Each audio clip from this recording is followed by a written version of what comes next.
Fighting games are here. They have sold 1 million. Oh shit. Oh,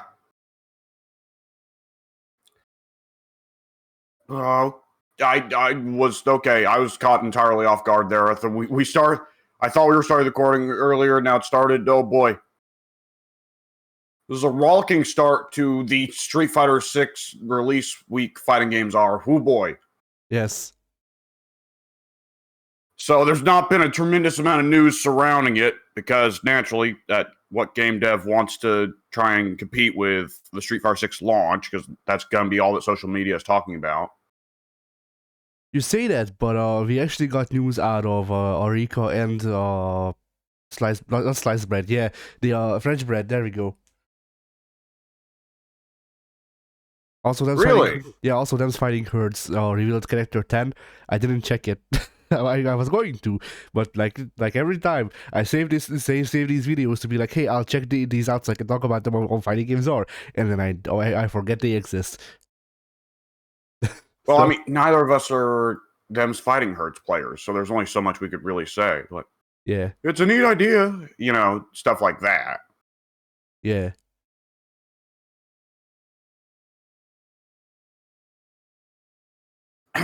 Nonetheless.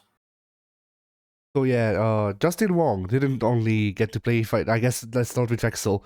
So yeah, he didn't only get to play Fighting EX Layer 2.0, I believe, but he also got footage of playing against a dev, and he explained the mechanics.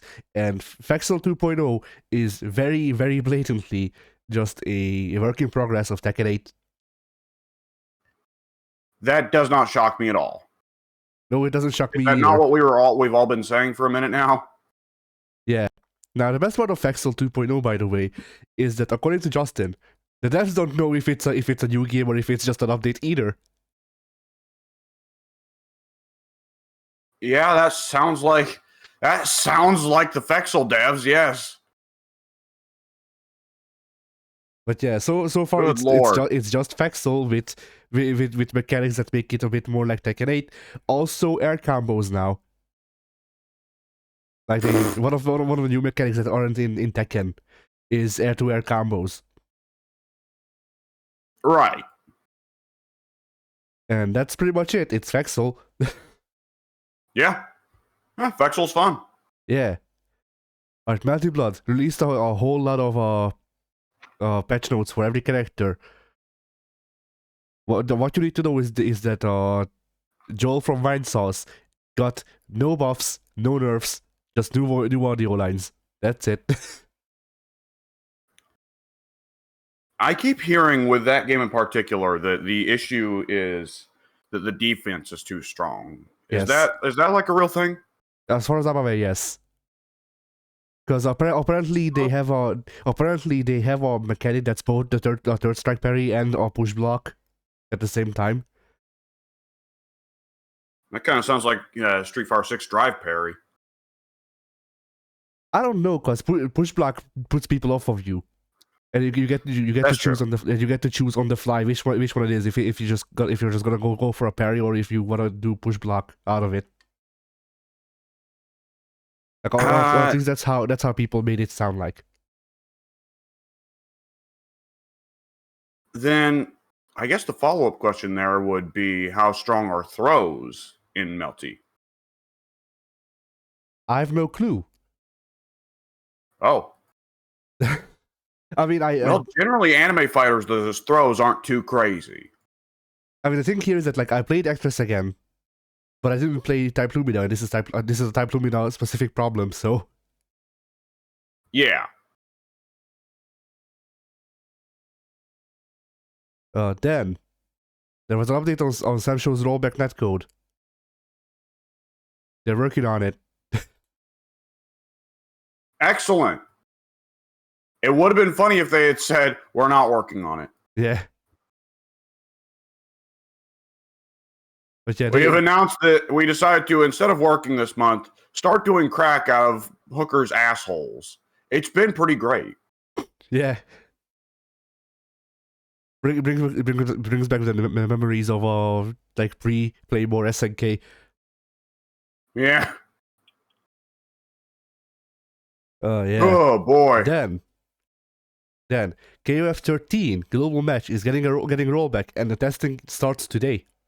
On the day that we're recording this. Okay, say the name of the game again. KOF 13, I think. Oh, On Steam, of course. that's cool. Yeah. Like 13 is one of those games that, like, I don't really super get it, but there are a lot of people who do get it, and that's good for them. I mean, 13 from the game's very pretty. You'd have to be silly to pretend the game's not pretty. Yeah, the amount of time I put into 13 suggested to me that 13 is the big combo of the series. Because like you have the max mode in the other games, and that allows you to do bigger combos.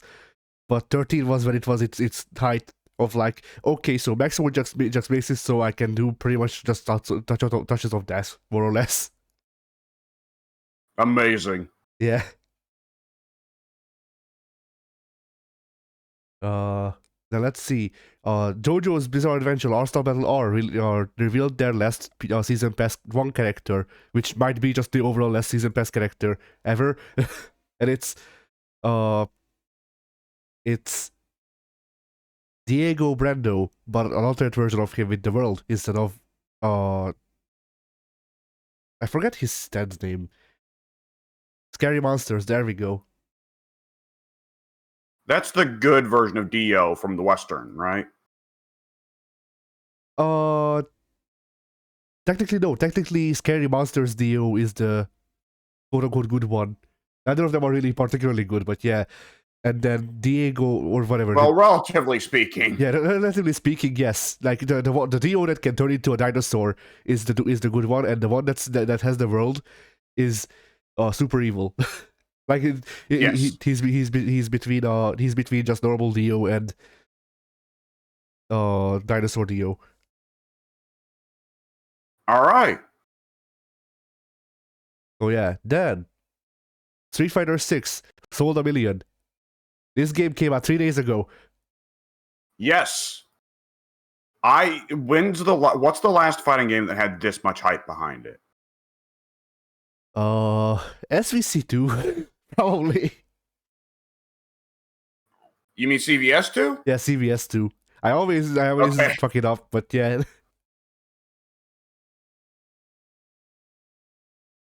Like, it's a huge success. Pretty well everybody is saying, yeah, it's... well, excuse me, I shouldn't say that. There are some people that are very upset about the DLC plan. But, I mean, how many times has there been in gaming history where people have been happy about a DLC plan? I mean, the question there though is are people unhappy about the DLC characters? In which case, I mean, I understand it, but like that's fighting games. I've resigned myself. I've resigned myself to this fate.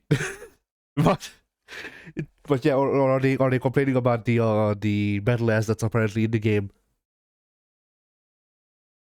Allegedly. Allegedly. Well, I've not taken a look at it. I do own a copy of the game, but something I need to go ahead and say before we get to the actual discussion of the game is that I have not really played the game at all because the game came out on Friday. I got in, I don't know, 3 or 4 hours of recording. Saturday, podcast, and I spent the rest of the day chilling out and trying not to wear my voice out because it was a fairly long podcast.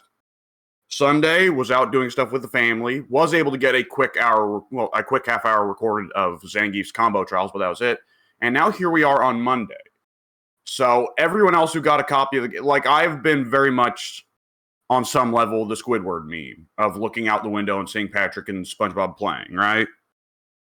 You see that you're the Squidward meme. Meanwhile, here Which, yes, I am aware, yes, you are even more so the Squidward meme. Yes. But yeah, people are complaining about there being alleged the alleged season or whatever, not season pass, the alleged battle pass went from there's a battle pass with a premium currency to there's multiple battle passes with multiple premium currencies, and the first one I can like see, I can picture that. The second one less so, because Yeah. like why would they have multiple battle passes running at the same time when you can just have one with more tracks?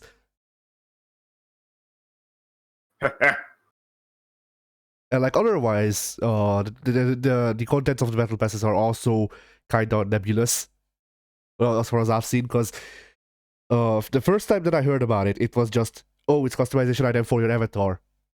That's fine. I don't give a fuck about that. Like, you know, that's one of them things where like if they had to had to put it in because of the higher ups or the shareholders or whatever, that's the fall that I can take.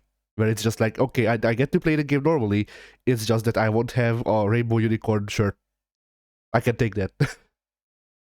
I mean, one of the things you have access to in vanilla, just go and get it in World Tour, is the Blanca Chan costume. And why you would wear anything else, I don't know. And then I envision a future of of battle hubs that are Blanca Chans from end to end. But you don't want that to happen because the concentration of Blanca will summon Ono. Oh no! Oh no! But yeah, and then after that, the claim was that they would they have allegedly. I need to say this every time, multiple times in a sentence. But allegedly, someone who has either played the game or works at Capcom, or I don't know what's up with that, has said that the battle passes will feature the online arcade games, the other games that you can play in Street Fighter 6, because when you buy Street Fighter 6, you're not buying Street Fighter 6, you're buying the Capcom Legacy Pack featuring Street Fighter 6. Yeah. But yeah, allegedly games will be blocked behind the battle pass. That will be worse, of course, because that the actual like real content that isn't just the shitty, stinky like meme costumes being locked to that. And the really the big thing here for me, the big thing that separates whether the battle pass is actually good or not, is the amount of premium credits you need to buy the track or whatever the pass, and whether or not you can actually buy the pass with the premium currency. Because because I think we've said this before on this podcast, but like if it's set up like high res, where it's like you get enough premium currency to get like a battle pass once every like 4 months, and there's a battle pass every month, a different battle pass. I mean every month, then I think that works out for everyone. Yeah.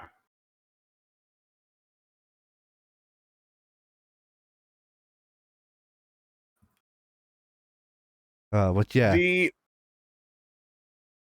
know what? I'm actually just going to shut up because I haven't been paying attention to any of this stuff. So it's better that I not put my foot in my mouth. I guess in other Street Fighter 6 related news, there's been an uproar of people claiming what's you call it? Fucking hell. Discrimination because Street Fighter 6 features a Wi-Fi indicator. Oh, that! I mean, I don't have the burning hatred for Wi-Fi that a lot of fighting game players do. At the same time, it's like, well, it's just more information out there to display. Yeah. I mean, you know, being in the position that I am in, where I have played people wired and they have had worse internet than if I had played on Wi-Fi, because somehow the wired connection was less stable. You know, I think like I don't have the hatred that other people have for Wi-Fi. I just don't like fighting against people with unstable internet, which is the actual culprit. Because you know you can plug in 15 Ethernet cables into your PC from your router, and if your ISP decides, hey, I'm just gonna throttle the fuck out of him, then you're not gonna have a good time. I mean, if you're just not on a very good internet plan to begin with. Yeah.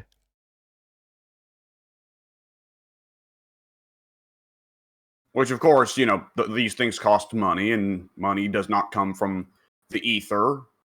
So, on some level, it's just innately unfair. But some people are born with no legs or arms. So, And they still have better internet than you. That's what yeah. that's what you need to learn. As a matter of fact, yeah, that example in particular works very strangely for fighting games because there is a very successful competitive fighting game player with no legs or arms. But I didn't claim that they're better at fighting games than you. I said that they have better internet. But they are better at fighting games than you. Yeah, that's also true. Yes. Oh boy.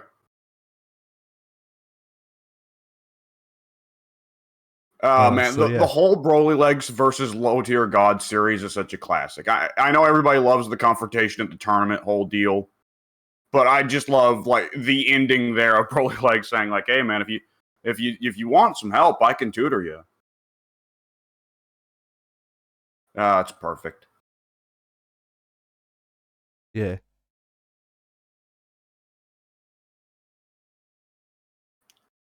Nonetheless,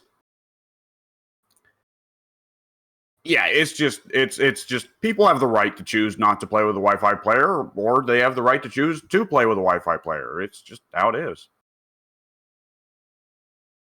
Though I Yeah. will say the Wi-Fi thing has taken a life unto its own after people made it a meme.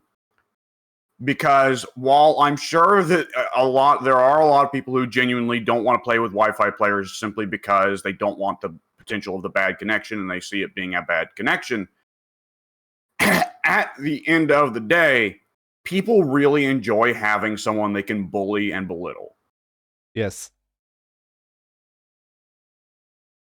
And far be it from me to suggest that there has been a long history of memes turning into excuses to just actually belittle a guy. Yeah.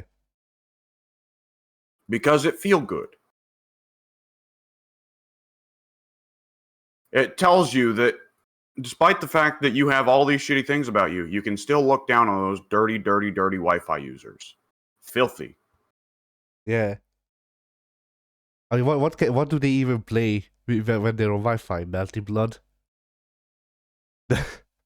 Yeah, in the bathroom. Yeah.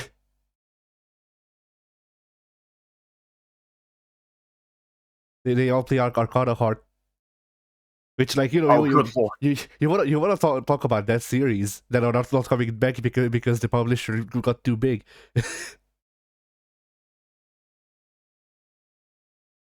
Oh boy.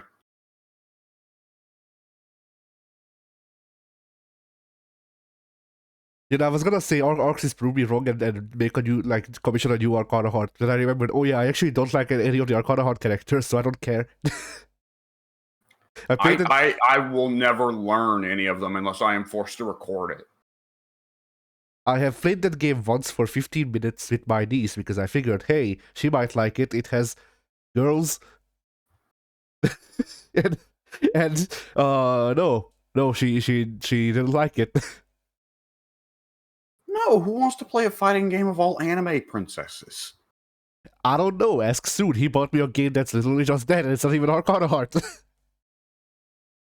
It's Soon actually bought me a game. It's Koihime Enbu.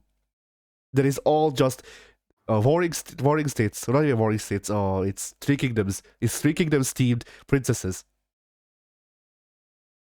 And it's also a simplified fighting game. So, like, exactly my aesthetic. Well, what I'm going to go ahead and tell you now is get used to that. Because Soon has a whole thing of being Mr. I'll find the hidden gems. Soon never wants to get you what you actually ask for, and this is just who he is. He does not get people what they ask for. He looks for the hidden gems. So he thought he had found a hidden gem for you there because you'd never heard of it. Yeah. So soon will buy me all of the Doji fighters that you can find on Steam. Yeah. Which honestly, there is a genuinely an Aussie chance that he might just get me a library full of Doji fighters because Steam. Yeah. Like the next time you remind him about the existence of your birthday, you will be getting another game you've never heard of. Yeah. He'll just buy me like a furry porn game. And he's like, well, you like furries? Yeah. But he won't buy you any of the furry porn games you've heard of. Yeah.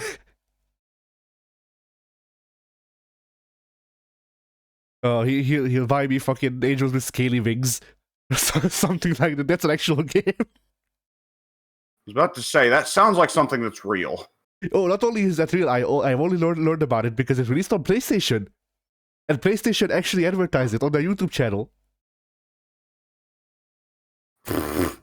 That's the I saw that video pop up when it's released, and I was like, why? What do you mean, PlayStation?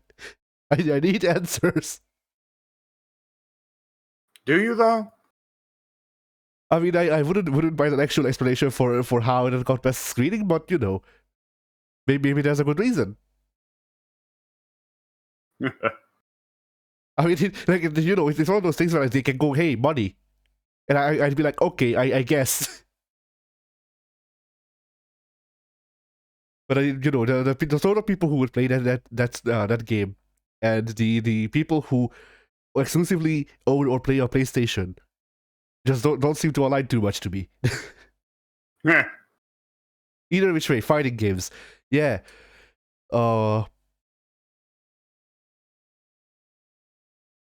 We got the new version of both ends, I believe, of the Moment 37 of Evo. Oh yes. I've not seen the Justin side, I don't think. You showed me the Daigo side. Yeah, it wasn't them big against each other. So it wasn't actually Justin side. It was someone, if memory serves, someone did the parry on Justin in Street Fighter 6, and then Daigo did the parry to someone else in Street Fighter 6. He did, but it wasn't perfect. Though, how could you expect anyone to get the perfect parry on the Chun-Li Super this early in the game's release cycle? Yeah, we'll do it. We'll write it out. Yeah, uh-huh. No, you mean you'll do it. Think we'll do it. Yeah, there you go. At that point, I'm assuming that you've got, like, you ever seen that it could have either been a 4chan green text or a Tumblr blog series where someone was playing The Sims and locked a man in their basement and forced him to wear a hot dog suit and paint all day to make them money? Yeah. At that point, I'm imagining you forced Pink to stay in your basement in a hot dog suit with a copy of Street Fighter 6 on PS4. And you're just forcing him to grind perfect parries on Chun-Li's kicks all day. Yeah. I mean, jokes aside, I might have convinced Pink to actually get Street Fighter 6 because he didn't think it had rollback. Or not rollback, or he didn't think it had crossplay. So, yeah, I just yesterday got abruptly Steam messaged from Pink at 7:30, and Pink never Steam messages me. So I was very confused, and he just abruptly Steam messaged me, what's the difference between the copies of Street Fighter 6? And I thought, okay, something happened here that I wasn't privy to. Yeah, I just told Pink, like, hey, I brought up that you can't do cross, or you can't do remote play on Steam because it doesn't have Steam or doesn't have remote play, and he was like, well, that sucks because it doesn't have crossplay either, does it? And I went, it does. And then I just told him about all of the stuff Zero 6 does, like how it has a tutorial to how to do a Hadouken in the story mode, and how there's an entire like 3D story mode that you can walk around in and all that. And then he went from I might get it he went from I might get it on clearance and started talking to I might splurge is the sentence he used. So yeah. But to be fair, I did use some underhanded tactics. I did send him a picture of Kami's ass that Kami's voice actress posted. It's oh my god, the classic Cammy costume is at its most egregious ever. I mean, I saw it. I looked at that costume and I went, I don't like Kemi's face in this costume for some reason. But then, of course, I would have noticed the things that people are not talking about. I'm loving Street Fighter 6 of Cammy's face because she's looking at her grumpiest. Cammy just looks like she hates everything. I can't tell you what it is that I think is off about Cammy's face. She just doesn't look like the same woman. Which is a very I mean, like, it's a very weird criticism to raise against the model, but the other models seem more or less on model for her previous installments. So yeah, I get that. I definitely get that. But you can tell in past Street Fighters they're trying to design Cammy to look as cutesy as possible. Yeah.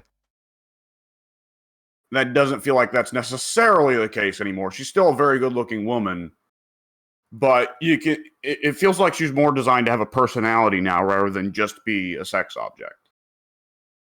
And then once again, we have the voice actress posting horse nose. Did you not see that tweet? Horse nose? Yeah. No, I didn't hear about a horse nose. Not nose. Nose. KNOWS. Like horse is aware. The horse knows about what? Cammy's ass.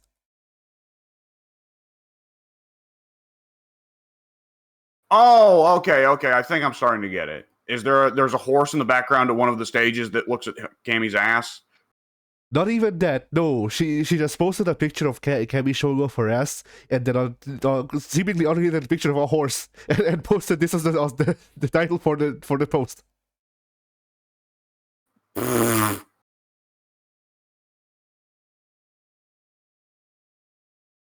Because all right then. If it was actually something in the game, at least I could look at that and go, hey, that makes sense. This doesn't. Uh-huh. So yeah.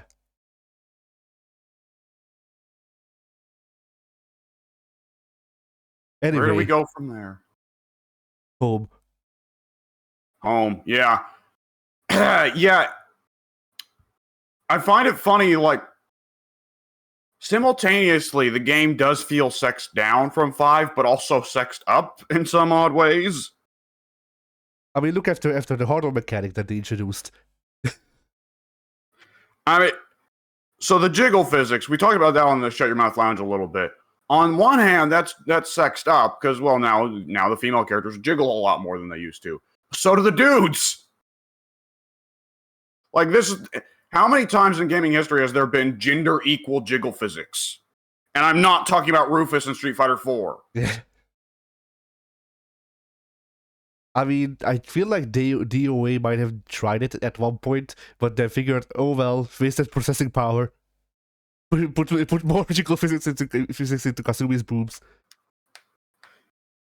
If memory serves, all the DOA dudes are skinny except Bass. Yeah. Like, Street Fighter 6 made sure to make sure, like, the characters, the dudes in Street Fighter 6, there are a couple of them that are skinny. Jamie is pretty skinny. Luke is pretty well just beef, just muscle. He's pretty lean, which is incredible because it says he loves junk food. But, like, otherwise, the male side of the cast, okay, Dalsim's skinny, of course, it's Dalsim. But otherwise, the male side of the cast, Ryu, Blanca, Zangief, they are all muscular, but with a degree of fat on top of the muscle, right? Like a real-life muscle person rather than a cartoon one. Yeah. Because, I mean, in real life, like, we're both wrestling fans. And in real life, when you look at any given period of the WWE roster, it's extraordinarily rare for anyone to be anywhere like cut, like Randy Orton, right? Yeah. It's generally a layer of fat on top of the muscle.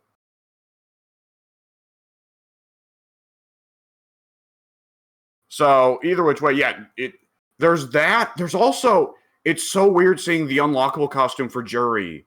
Is there Street Fighter V costume without the censoring? and without the eye patch. You know, I never quite liked the eye patch, but I didn't fully realize how much I disliked the eye patch until I saw her costume without the eye patch. I had the opposite reaction. I hate the scuba suit. I like the eye patch. I hate the scuba suit so much. It sucks. It's supposed to be a biker suit. It's not. She just came from the fucking Atlantic or whatever. She just dove down to the Titanic. I feel like her and Cammy probably would have an underwater fight at some point. Yeah. Oh boy.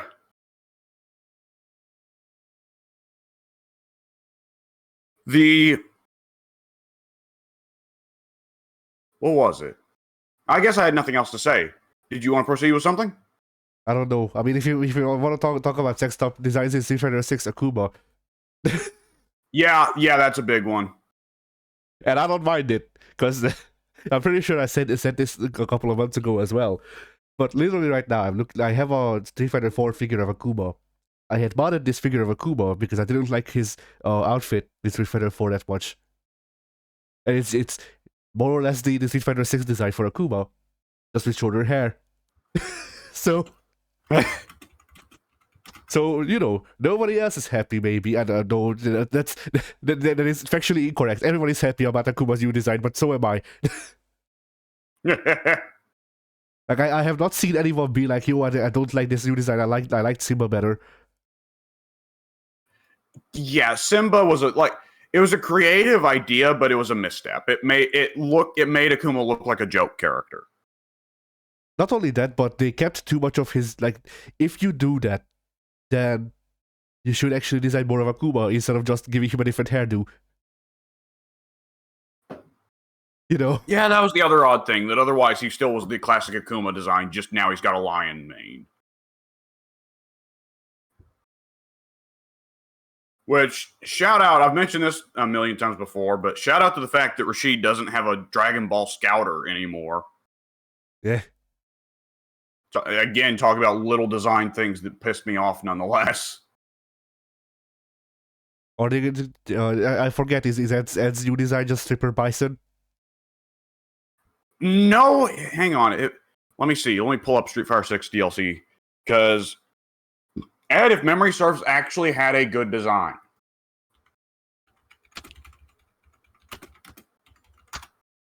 Let me pull up. I'll bring up the image and I'll put it in chat. Yeah.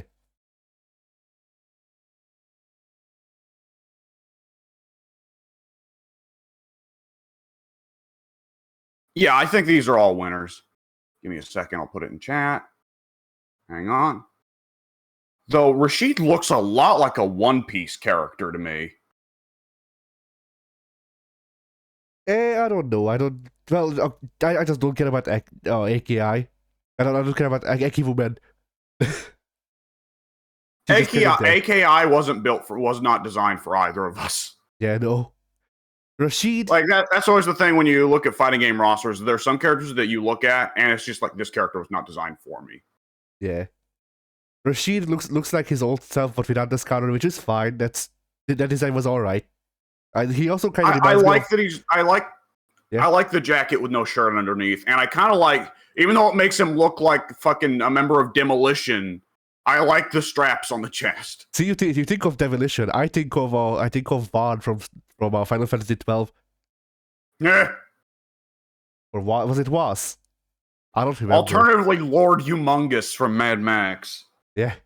Who, of course, Demolition were at least partially a ripoff of, since the Road Warriors were a ripoff of another set of Mad Max characters. And you know, like I get the story reasons of like why it can be his like default design, but I kind of like Stripper Bison Ed because it was funny. It was also his best. It was hilarious, but Ed didn't have any costumes that just unironically felt good. Yes. Like every one of Ed's costumes, even the better ones would still have one element that made him feel off. Yeah, like didn't the Stripper Bison outfit have like tights for some reason? He was wearing tights. Yeah. This and his main uniform, the Shadaloo gimmick, just like it didn't look like what a fighter should wear, right? Yeah. Bison wearing the goose-stepping Nazi gear, like that's one thing, because Bison's the guy you fight at the very end. He's not really out for street fighting. But Bison also doesn't use an actual boxing martial art style. Ed does. Bison's martial art style is, my hands are on purple fire. Take this, fool. Bison's fighting style is painting the fence. Yes. Like, Ed, it was so weird because Ed had the supervillain costume design, but he fought like Balrog had a little bit of purple fire, but still Balrog, you know? Yeah. Akuma just looked great. Yeah, I looked at the other version, the classically colored one, and I kind of prefer that one to the more Shinakuma design that we're actually getting in the game. But I mean, colors exist. I'll get it. If I don't like it in game, then I'll just get the normal Akuma colors. So there's a good chance that will be color too. Yeah. Akuma looks like he's going ape shit in this art. Yeah, like someone has store lifted. Akuma is in the process of Akuma is in the process of making sure they will never again. This Akuma looks like he just ripped a fat rail. For a second, I thought you were talking about like fucking skateboarding. Okay, I prefer that idea. He's so hype at the skateboarding maneuver he just pulled off. Akuma just did not Christ air for the first time. See, Akuma's a funny character. I'm not curious about the idea of what Bison does in his free time. At least partly because what he does in his free time is probably perv on the dolls. But Akuma, it's always funny to hear about Akuma doing things that aren't fighting, right? Yeah, I mean, Akuma is a very fun character just because of the idea of, I am evil Kung Fu Man. Every time that I am not clocked in as evil Kung Fu Man, I am actually just normal dude. Who also looks like evil Kung Fu Man. And, you know, like every fucking story about Akuma is also just like, I don't know how much they are canon, but like every story about Akuma that they have released thus far is like, whenever Akuma's not fighting, he's watching other people fight, feeding the homeless, feeding the poor, just running a vegetable shop, or just any shop in general. Dude. And then after like whenever he feels like fighting and there's not a tournament that he can just join without actually joining, he's just like, all right, I guess I'll go to hell, and then he goes to hell and fights the Darkstalkers to train for Street Fighter 6. Okay, there needs to be a part in Street Fighter 6, maybe even Akuma's win quote against Ryu, where he calls Ryu lazy for having Ken pay for all of his travel and stuff. But Ken's not paying for it anymore. That is true. But I mean, Akuma makes his own money through fruit dealing. I make it sound like he's dealing drugs. Like, that's a hardworking man right there. Yeah, and like, you know, it's you know, those are supposed to grant him as human, despite him trying to be above the heavens and all that. But I wish they would show more of that in the games too, because I just like it is one of the reasons that I like this character, because he is just normal guy who is also sometimes murderous, and you know I find that relatable. I guess I don't know. You know, who doesn't rip an entire ship in half with their fists sometimes? I did 2 of that last week. Must have been a bad week. No, it was actually a pretty great week. That's why I ripped 2 ships in half. Ah. But yeah, also just to bring it up again, because I randomly came across this information, and I don't know if it's actually true, and I really need to research this, but I need people to hear, because I wasn't made aware of this, but apparently there is genuinely a comic that was made post Street Fighter V, because it used the Street Fighter V design for Akuma. But Akuma goes down to hell.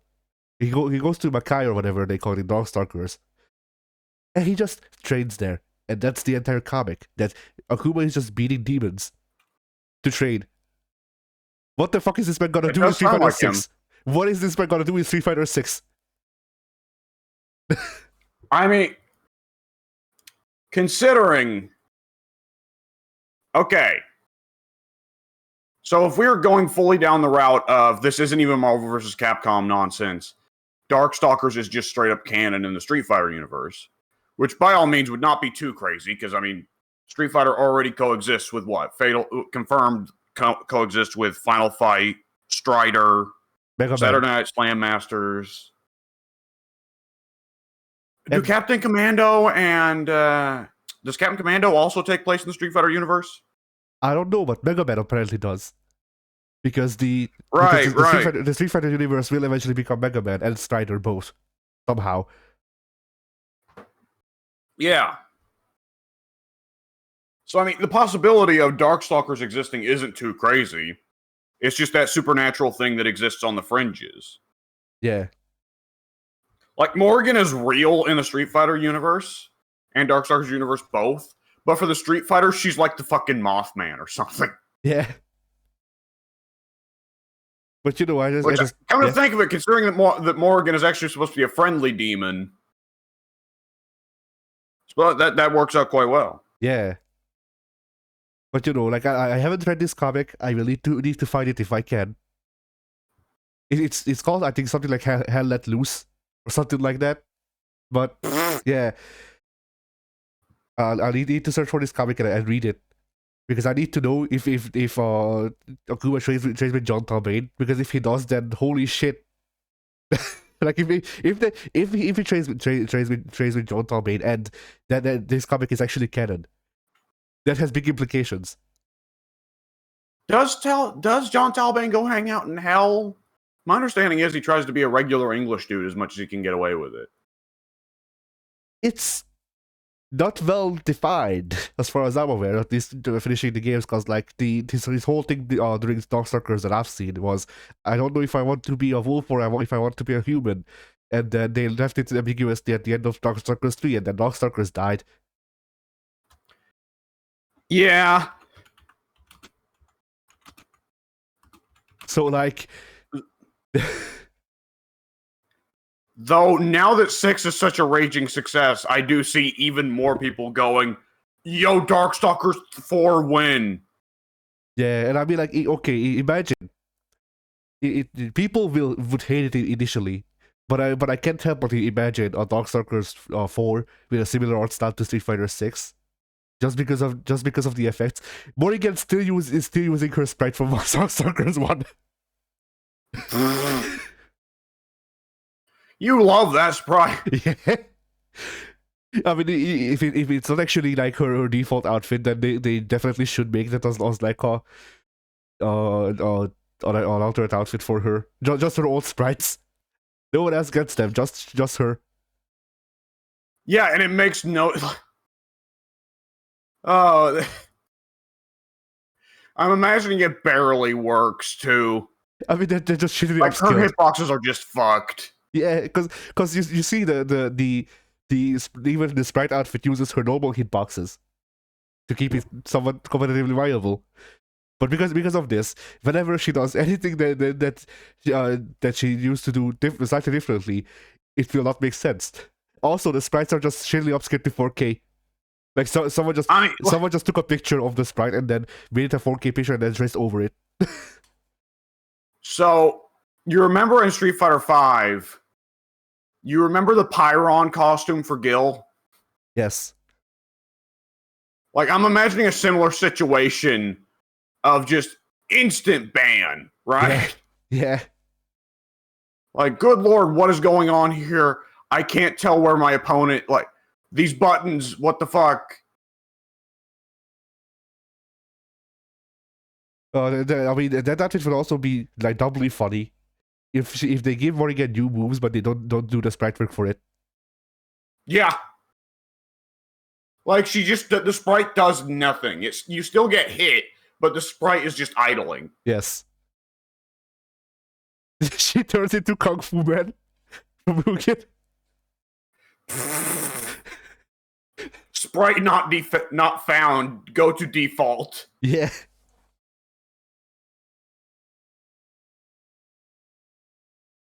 Uh, and I'm just imagining like the Kung Fu Man sprite being affected by like modern lighting in a fight in Darkstalkers 4. And you know that if a modern Street Darkstalkers was ever done, they would have to introduce all kinds of crazy new graphics tech just to deal with the absurd amount of morphing and stretching that every character does in their moveset. Yeah. So you would be introducing, like, probably this game would have to be gorgeous just to work. And then you have this smelly sprite. Yeah. And then, but then, you know, even like if they figure out that that's stretching stuff, they can reuse that for Resident Evil, so it's fine. We can justify this. That is true. We can justify this. Honestly, the RE engine has so far been pretty impressive. So yeah. But also, like, I just wanna see like 4K Unreal Engine John Talmain. Because I just need to know if they actually render his fur, and if so, I want to know how much it dips the frame rate. Yeah. Because like technically you can do very good like fur mapping with bump maps and stuff like that, and make it so it's a lighter load. But you know, would they do that, or would they actually render every single strand of hair? In which case, does it just actually self-destruct everything it's done?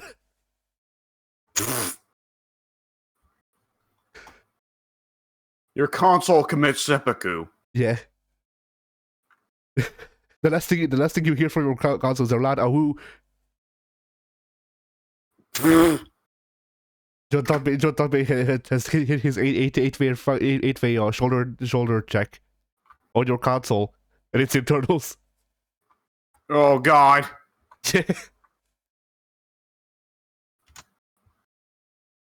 And like going back to Street Fighter 6 and you know Akuma's stuff in it. When I heard of this, I said in the text chat that you know what if they give Talmain's shoulder check to Akuma, and how I imagine that working is you do the demon flip, but the EX version can just go anywhere on the screen. Fuck you. And if it hits you, then it knocks off. Forward demon flip. Yeah. And then if you get hit with it, it goes up, and there's like, I don't know, 10 charges on it, so you can change trajectory 10 times. Because that's if you got a forward demon flip, would that not just make him a command grab character? In a way, maybe. I mean, that depends on the hitbox of the demon flip.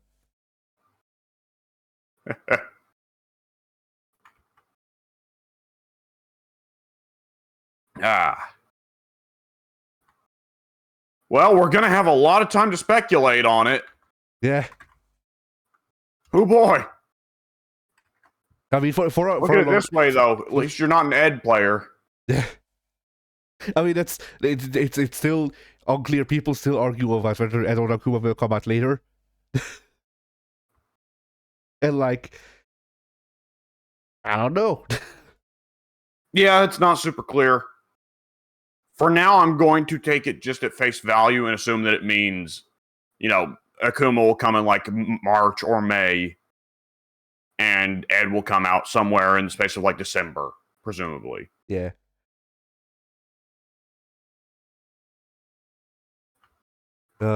Nonetheless, what was I going to say?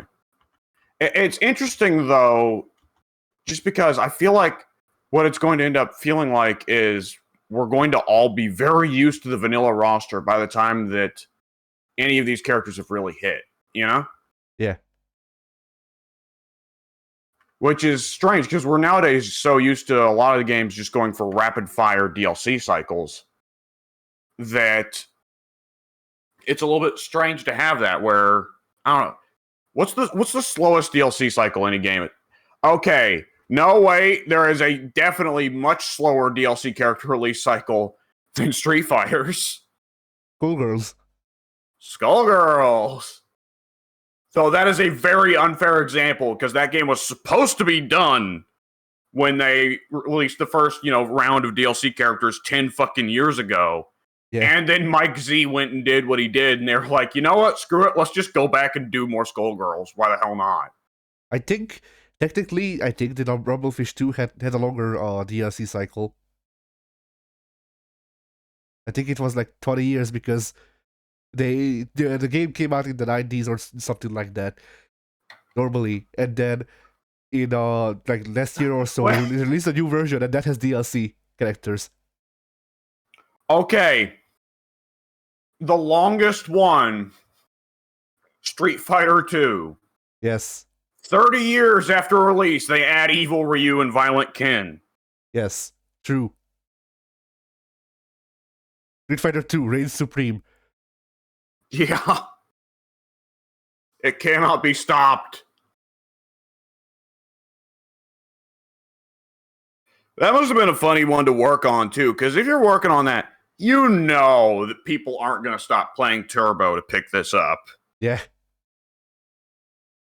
Like, that one in particular, Like they could release a new version of Street Fighter 2 that adds, like, the entire casts of Alpha and Street Fighter 3, but with worse sprites and shittier movesets.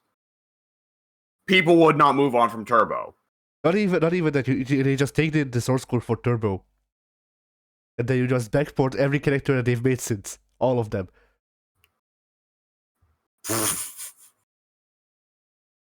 Oh boy! Well, what would that leave Street Fighter 2 with? Like what size of a roster?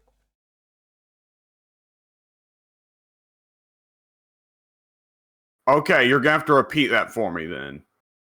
Let me think about this. Repeat what you said. Like just backport literally every Street Fighter character they've made since, all of them. Oh, good lord! All the Street Fighter characters ever. That must be in the space of 70 characters? Something like that, I think.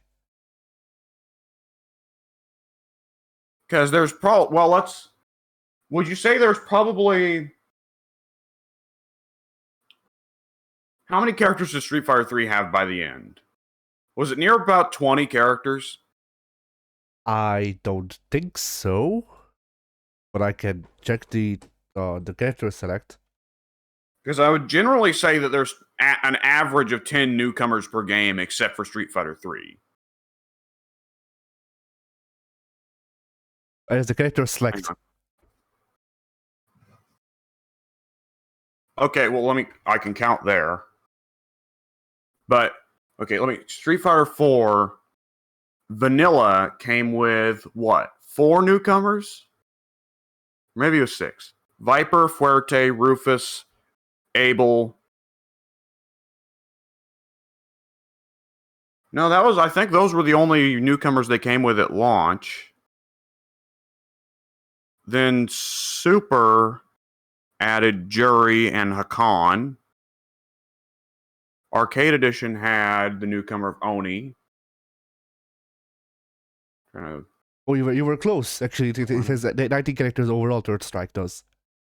Okay, and off the top of my head, going off my basic math, there were 8 newcomers in Street Fighter 4. All right. In 3, there were well, it's 15. going to be 19 minus 4, Yeah. so it's going to be 15. Because Street Fighter 3 only had 4 returning characters. Yeah. Newcomers in 5. Let's see. How many newcomers were on the base roster of 5? Laura, Rashid.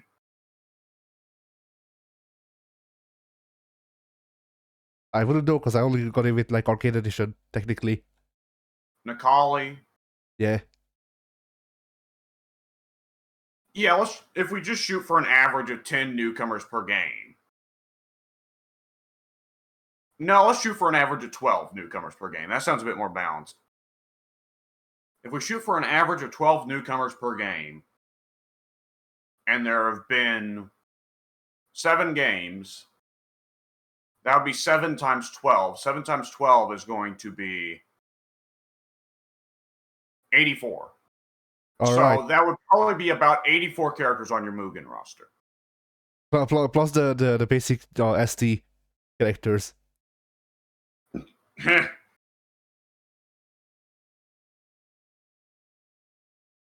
Imagine Street Fighter 2, Jury. Street Fighter 2, Jury. No. I don't think the NES could have tried to keep track of the Fu-Ha mechanic. Probably not. They just give her crack shoot to the left kick, and it's fine.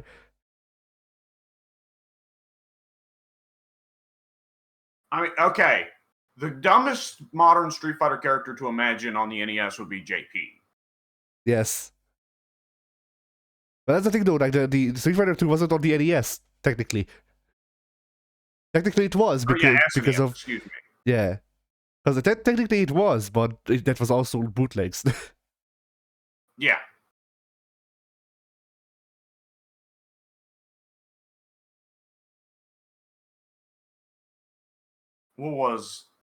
Nonetheless. Yeah, let's proceed.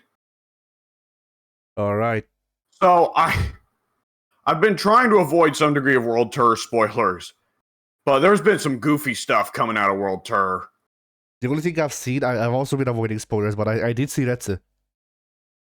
Yeah, I saw Retsu. I won't bring up anything else then, but Retsu coming back is very much... I mean, just about any of the Street Fighter 1 characters coming back is pretty remarkable, but Retsu...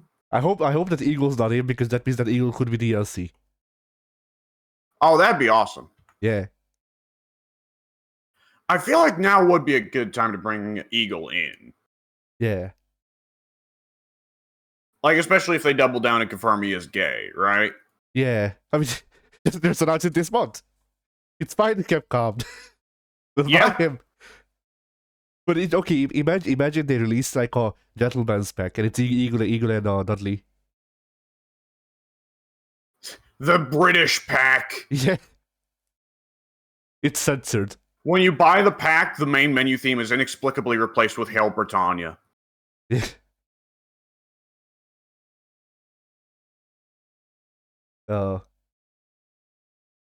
just don't know, because then the team would have to be Eagle, Dudley, and Birdie. Oh, good lord. And who else is from England? I mean, that sounds like a DLC pack for me. Those are all three my dudes. I don't think I've ever liked Birdie. That is absolutely fair. He is a goof. Yeah, not only that, but just the way that he's been designed. Like, I get that he's from Final Fight, but I just... No, he isn't. He isn't? No, Birdie isn't from Final Fight. He's from Street Fighter 1. Oh, you're right. You would think that I would remember him being from Street Fighter 1, considering I fought him in Street Fighter 1, but... Well, I don't blame you for getting the use in Street Fighter 1, because in Street Fighter 1, he's white. He's not white, he has a cold. Yeah, there you go. But yeah, like I don't like his slim design. I still prefer to his fat design. Either which way, I just don't like his design. They could... I guess I prefer his slim design, but I love the mechanic of eating various foods. Like, I guess they could technically redesign him to be more like aesthetically interesting to me, but I'm not sure how. Then again, Street Fighter 6 is the one where everyone's getting the fire designs, so you know, you never know. Yeah. Like, look, let's take the Tekken. Let's take our notes from Tekken. Birdie now has a long trench coat. For no reason. That's all we changed. Yeah. I mean, if you want to take a note from Tekken, I guess just taking Tekken 8 as a design idea. Okay, Birdie now has a long trench coat. He has short pants, like he has hot pants. He's also wearing thigh-high boots. And okay. Then he also has a rubber ducky around his waist, and he's wearing sunglasses. This does sound like a very hyped design. But we gotta keep in mind, part of what makes the designs great in Street Fighter 6 is that they're working off of continuity, off of the history of the characters, right? Yeah. Each of the characters going their arcs either carrying through to a logical end. Ryu, his design is not only him older and more hermit looking, but also now he's got Oro's sash because he was spent some time as Oro's student. Because he murdered Oro. Yeah. Akuma, no, we'd know he murdered Oro if he had Oro's turtle as well. Yeah. Akuma has white hair because he's getting closer to just being Shin Akuma all the time. Like that's the thing, though. That's the thing, though. Is Akuma getting closer to Shin Akuma, or is he just fucking old now? That's a good question. Ken looks like a nasty hobo because he lost his company on the NFTs, the NFTs. So, considering the last time we saw Birdie he was getting brought in as Karin's bodyguard.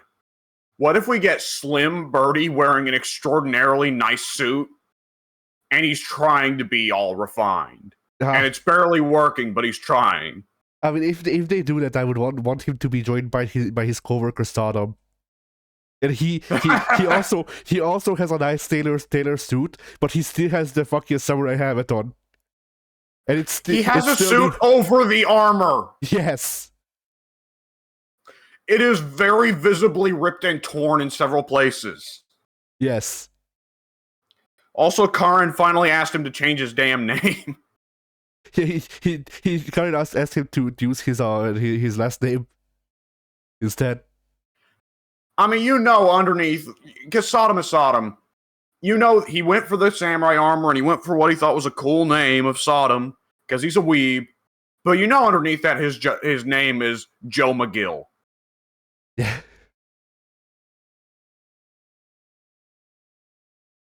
I don't know why I was gonna my first instinct was to say, oh, his real name is Jeffrey McWild. Oh yeah, he's just gonna fucking suplex a shark. Sodom will. Bitch shark. The fucking shark, man. See, if there's one fighting game character that I appreciate that he has a stupid story that goes nowhere. Like, I bitch about it for Tekken all the time. I love that Jeffrey is just like, man, the fucking shark, though. I mean, you say that, but, like, compare Jeffrey with every other character in Virtua Fighter. Jeffrey still has the most story.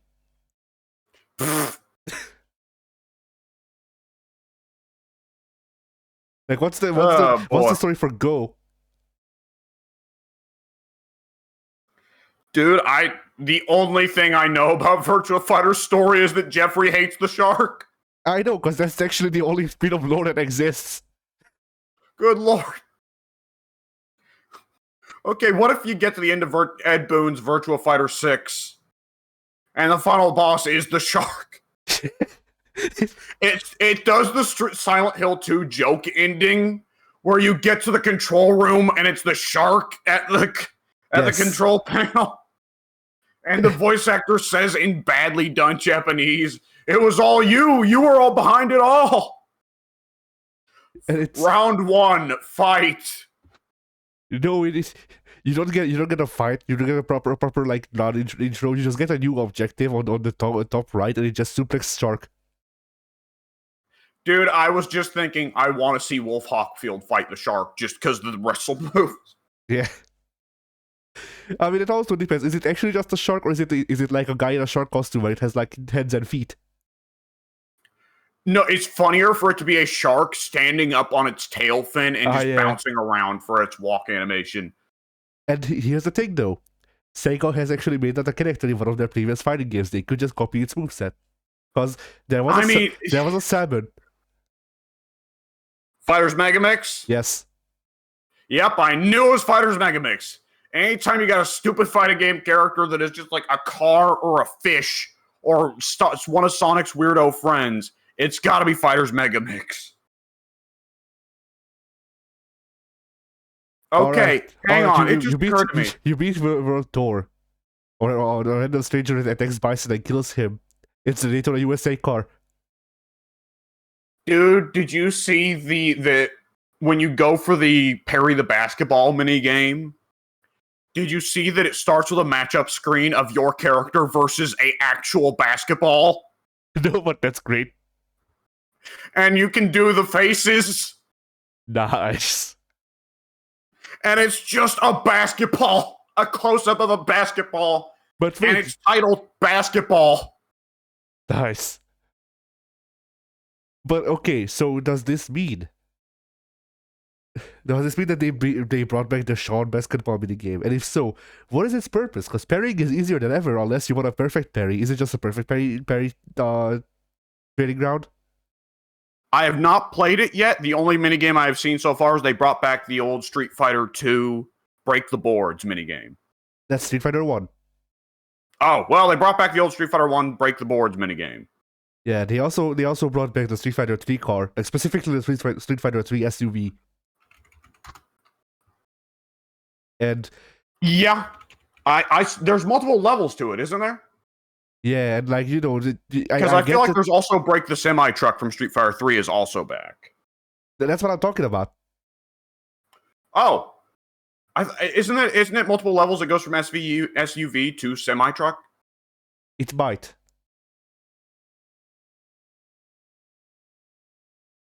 But yeah, like, this may be a controversial opinion. I've never liked the break the car mini games.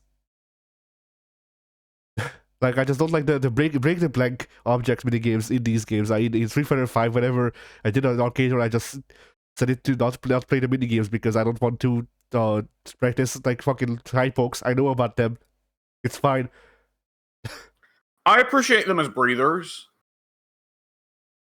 but like, I will say a big part of the appeal was in Street Fighter 3 beating up the 3D SUV that would just rapidly jiggle every time I took a punch. Yeah. I mean, my favorite mini game. Yeah, what? The great part about the car mini game, the real reason to play it, is getting to the end and, oh no, my car! Yeah. But yeah, my favorite minigame, I think, in the entire series is the Sean parry the basketballs, just because like that's actually a skill that I can use. It's a skill that I can learn. It's not nebulous as like, okay, just do damage, or like, okay, do high pokes. I'm not sure it's possible to fail the car breaking one. You can if you don't punch it enough. Well, I mean, I know that if you just don't do anything, then you can fail it, but like, light punches work well, heavy punches work well. Seems like everything just kind of works well at beating up the car. Yeah. So I don't entirely get the challenge of it. Me neither. It's mash button fast. Yeah. But yeah, like, whereas, it was at least the break the barrels, I hated that too, but at least that one you can be like, well, okay, it's teaching you to do like high attacks, which isn't entirely correct, but still. There's a lot of timing to it too, I guess. I can use the barrel. I know the barrel minigame is a good one for me to play because I always fail at it, so there's evidently something I need to get better at. I don't think I failed at it since like the first month of getting Street Fighter 5. I don't think I've ever succeeded on the barrel catching one. I mean, okay, this varies on character, but for like Akuma, you just do either crouching heavy or neutral heavy, and it just breaks because the neutral heavy hits twice. Oh, I know how to break them. I'm just really bad at aiming and timing it. Oh.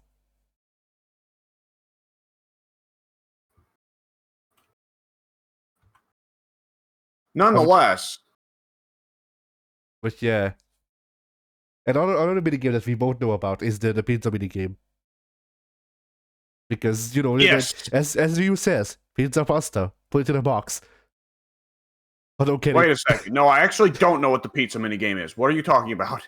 There's a minigame where you have to make pizza, and the way you make pizza is by doing motion inputs. No, I have not seen this at all. This was in the promotional material, which is why I know of it. Oh, I evidently missed it. But yeah, there's a mini game where you have to make pizza, and the way you have to keep the pizza slices up, because it really feels like they just kind of took a takoyaki making mini game and went, okay, what will these filthy gaijin know? Pizza. But because like takoyaki, you need to keep an eye on it and switch it over the sides and stuff like that to make it so it won't get burnt. Pizza, generally, it's fine. You don't need to. You have to keep an eye on anything to keep it from getting burnt. But yes, but you don't need to keep lifting pizza slices, which you just generally don't cut before you finished making the pizza, but you know. Well, the strange thing there is, if they wanted a food that we make over here in America that you need to keep an eye on, and we'll do some degree of flipping, is burgers. But that would not translate to Europe very well. Yeah. Or really a lot of the world outside of America. Not everybody has the same fascination with burgers that we do. Yeah.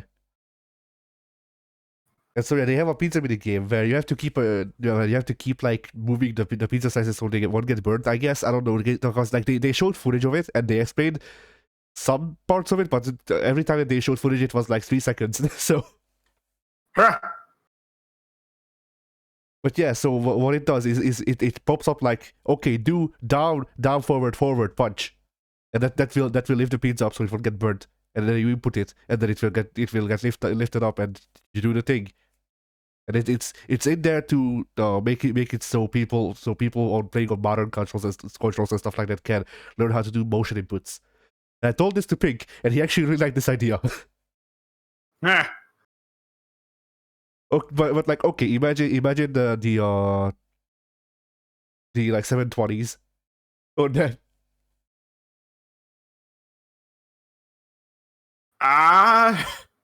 It probably doesn't go that far, but you know. The real it seems like each of the mini games come in easy, normal, and hard difficulty variations. So true. But I mean, considering recent Discord hardware variation might just be anything that's not a Shoryu or a Hadoken. Like you know, easy is just Hadoken inputs. The medium is Hadokens and Shoryus, and then with hard you just get everything else. Yeah. I mean, the real challenge is when you put it on like insane difficulty, and then the inputs you get are like the pretzel. What else can I bring up? That's very just the pentagram from Arcana Heart. Good lord! Dragon install. Yeah. Like Order Soul Dragon install. Deadly Rave. Yeah.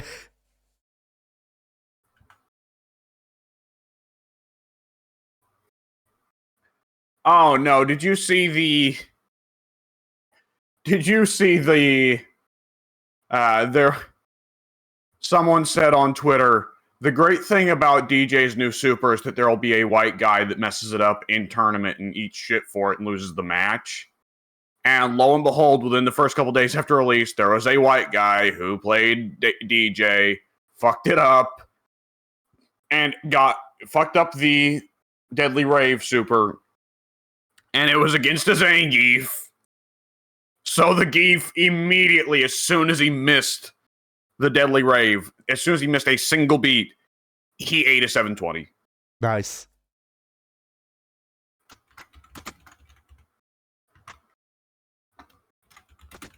Oh boy.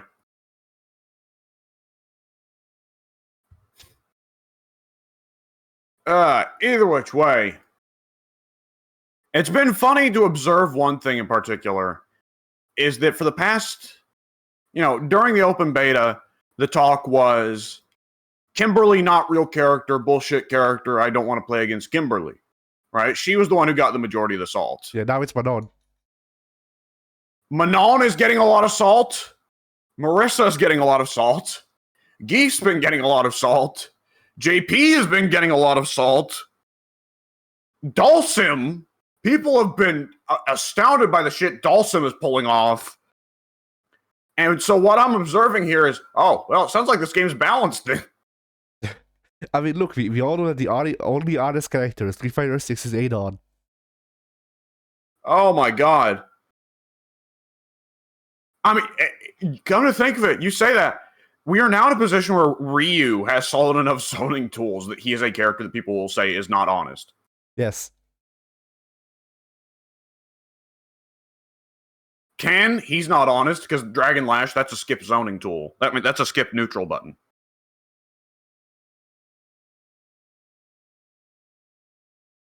Are there any characters in Street Fighter 6 that people would consider honest?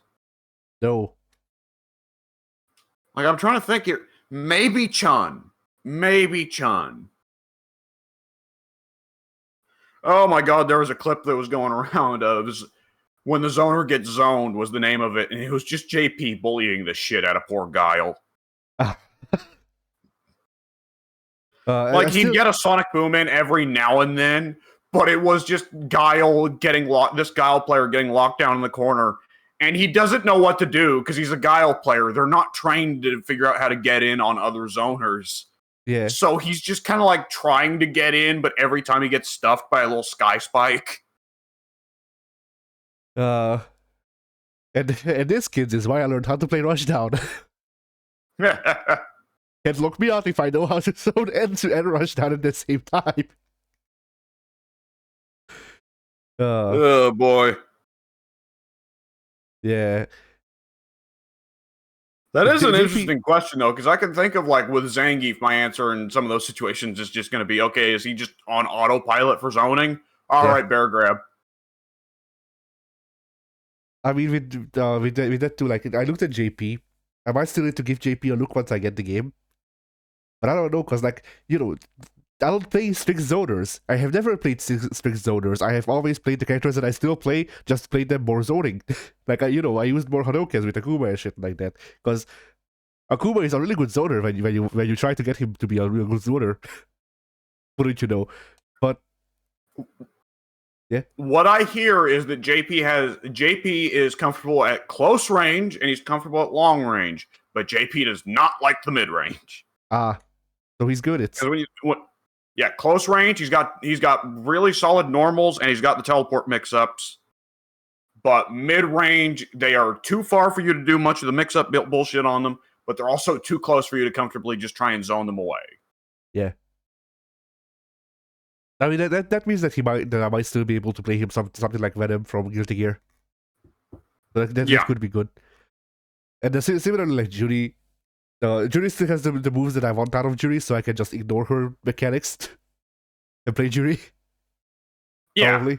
I mean, now 2 out of her 3 Fuha moves don't even need the Fuha charge to do it. Just the Fuha charge makes them better. Yeah, which is fine. Crack shoot and the roundhouse kick, the double roundhouse kick, both work without Fuha. But now if you have Fuha, it turns the double roundhouse kick into a triple roundhouse kick, I think. Yeah. I don't even know what Fuha does for the overhead, the little crack shoot.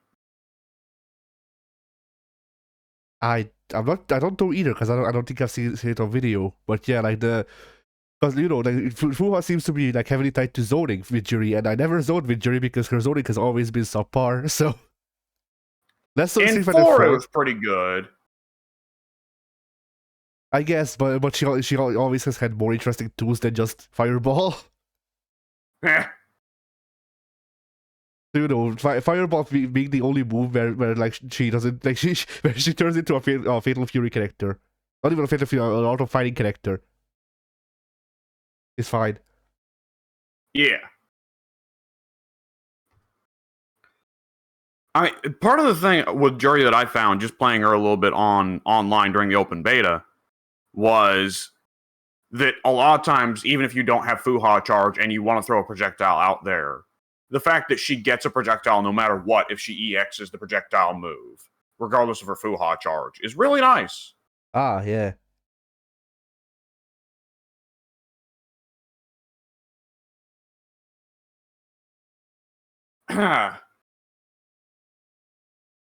What was it?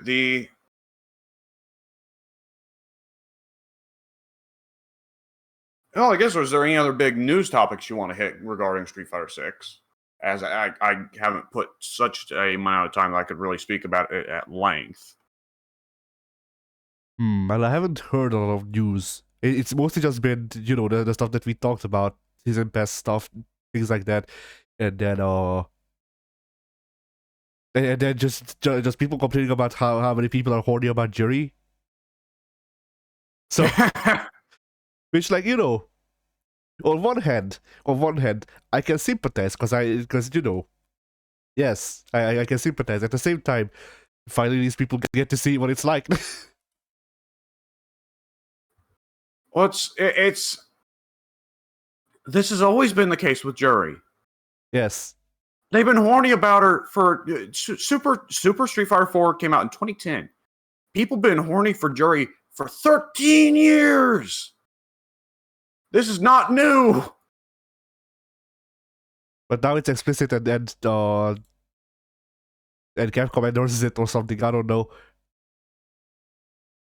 Oh, is this those texts she sends you in World Tour? Is it this about that? I don't know, because I haven't read those. Because I figured, hey, okay, that's I've seen a couple of the text exchanges. But just like overall, people be like the jury players are very horny, and then feed finishes, and I go, yes, yes they are. Where have you been? I mean, this is a like if this is gonna be a problem for the Street Fighter players, they need to, and I know that many would balk at, many would puke at the prospect. They need to ask the Mortal Kombat players for advice on how to deal with this. Yeah. Because if there is someone that can compete with Juri in terms of huge, horny fan base, Melina. Yeah. It is kind of funny. It is kind of funny though how both of us have a pink girl that is sticky or dicky crazy that we like. I mean, hell, I like Juri a lot in 4. It fell off her hard on every other game afterwards. Yeah, and I keep playing Juri with the hopes that eventually she'll turn into King Kong Fawn, but you know she won't. I know she won't, but that won't stop me. I just really want King Kong Fawn. Why is this so hard? Oh boy.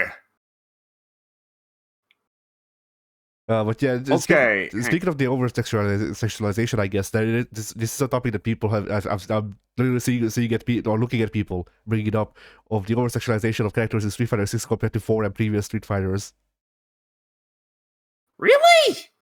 Yeah, and they are bringing up the focus the camera has on the button crouch of characters like Cammy, Menon, Chun-Li, and Juri.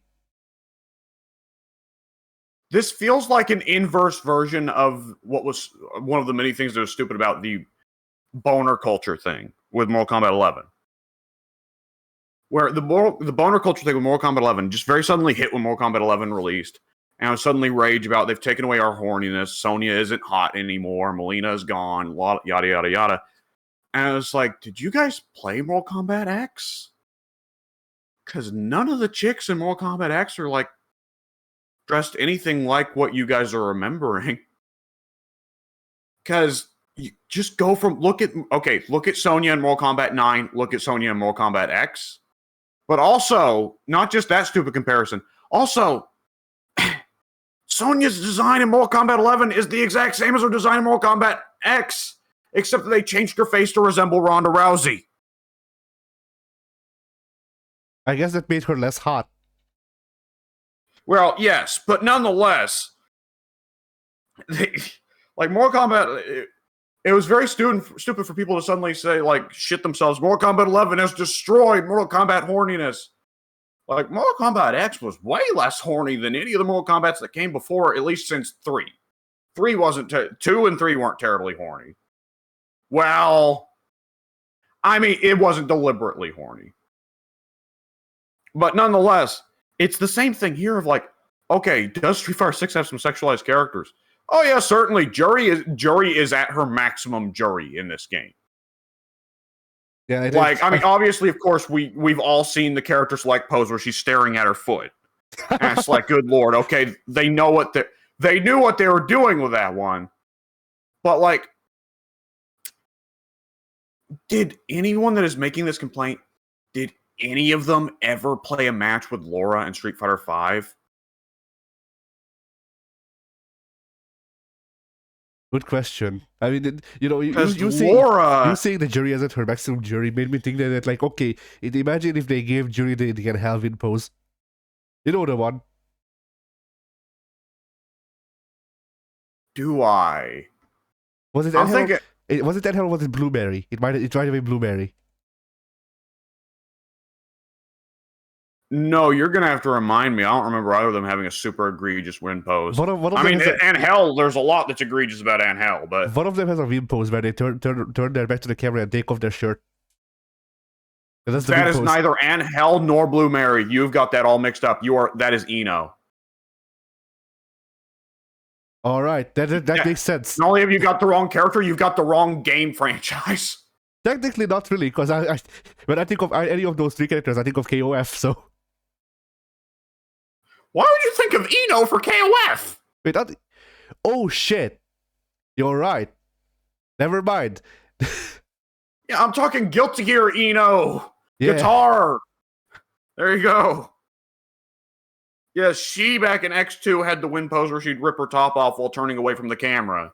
I feel like Blueberry or Red Hell also had big pose that was very similar in one of the old KOFs or like Fatal Furies. No, I believe the case was Blue Mary, definitely not. Blue Mary has always had her red kind of workout bra, gym, whatever bra thing going on. And then in the Fatal Fury special, she would also have a very nice, fluffy coat that she would wear. And her win pose would be she throws the coat off. And in KOF, sometimes her round intro will be her wearing that coat and throwing it to her dog. I can see where you'd get that mixed up.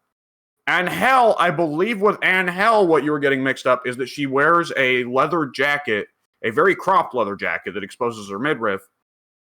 And underneath it, she is wearing a bra. And her win pose, her win sprite, her win quote sprite in the old KOFs would be her unzipping and pulling off the leather jacket to expose her bra, but not her actual naked. Hang on, now I got to look this up because now you got me all confused. Because give me a second, let me pull this up. King of Fighters and Hell. Don't bring up anything weird. You know it will.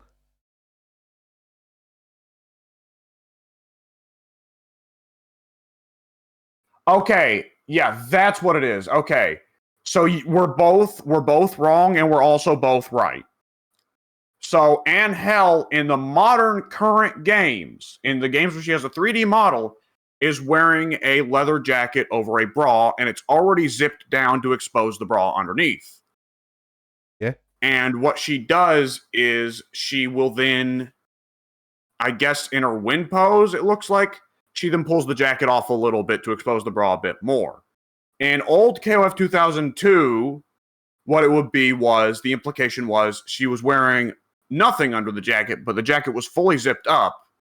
And in her win pose, she would turn around and pull it down just enough to expose her bare shoulders. Okay, yeah, that's what I'm thinking of then, yeah. Though there is a big difference there between that and Eno, because Eno, you can actually see full side boob, and it's been an old running gag for years that people would search Eno's sprite for the nipple. The hunt for the nipple carries on. Yeah, because the thing I remember was exactly turning their back to the camera with outside boob. Yes. So that's very different. But yeah, give that win post to Jury. I mean, when you look at Jury's design that is already in the game, right? Yeah. And you look at the fact that she's got the old spider chest bra gimmick going on that she did in 4, but now the spider is way, way smaller. Yeah. Because it used to be in Street Fighter 4 that the spider was big enough to cover definitely her whole boob, and then the legs reached around to the back where they were straps. Now the spider is laying in the center of the chest, and the legs go over the boobs. And presumably it's supposed to be that the legs are covering up the nipples. Though they're placed in such a way that it's like, wait, where are Jury's nipples? It's a mystery. Like it's... Okay, there's a gag. Do you remember the gag in not King of Fighters, King of the Hill? That, oh boy, would that be a crossover? King of the Fighters.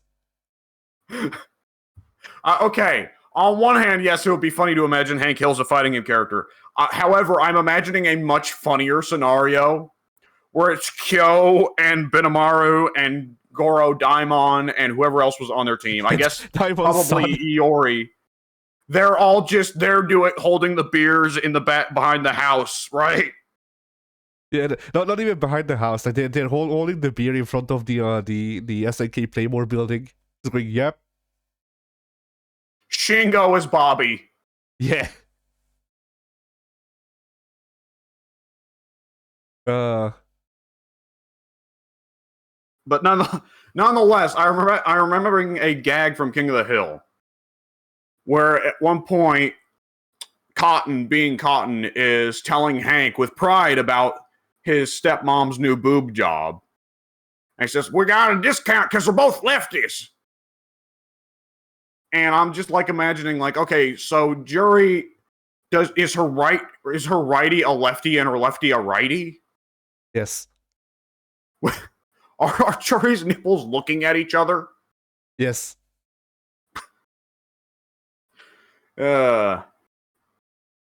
Nonetheless. Also, I like how this points out the over-sexualization of characters in Street Fighter 6 compared to Street Fighter 4 and all that. It only points out women. Which, well, like, yes, that's another big thing. Which, you know, if you want to complain about one, complain about the other two. For my part, considering the men are also sexualized, I'm fine with this because now it's an aesthetic. Now we're in JoJo territory. but I mean, the design of Ryu in 6 was quite famously referred to in 5 as Hot Ryu. Yeah. And, like, there is a huge jump, especially. How many sexy costumes did Chun-Li get in 5? Yes. Whereas in 6, both costumes that Chun-Li has are very conservative. Yes, they are. Like, really, like, and Cammy's default costume is more conservative than anything she's wore in the past. And it's her best outfit yet. Yeah. I mean, it's... When they say the sexualization has gotten crazier in 6, no, for the broad strokes, no, it hasn't. It's just that Jury has taken Laura's place as the one uber sexual character of the game. Yeah.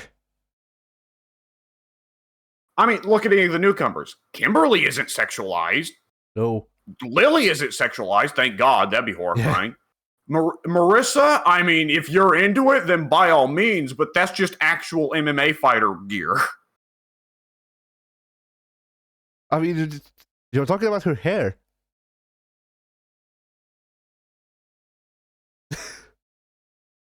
Oh, okay. It took me a second.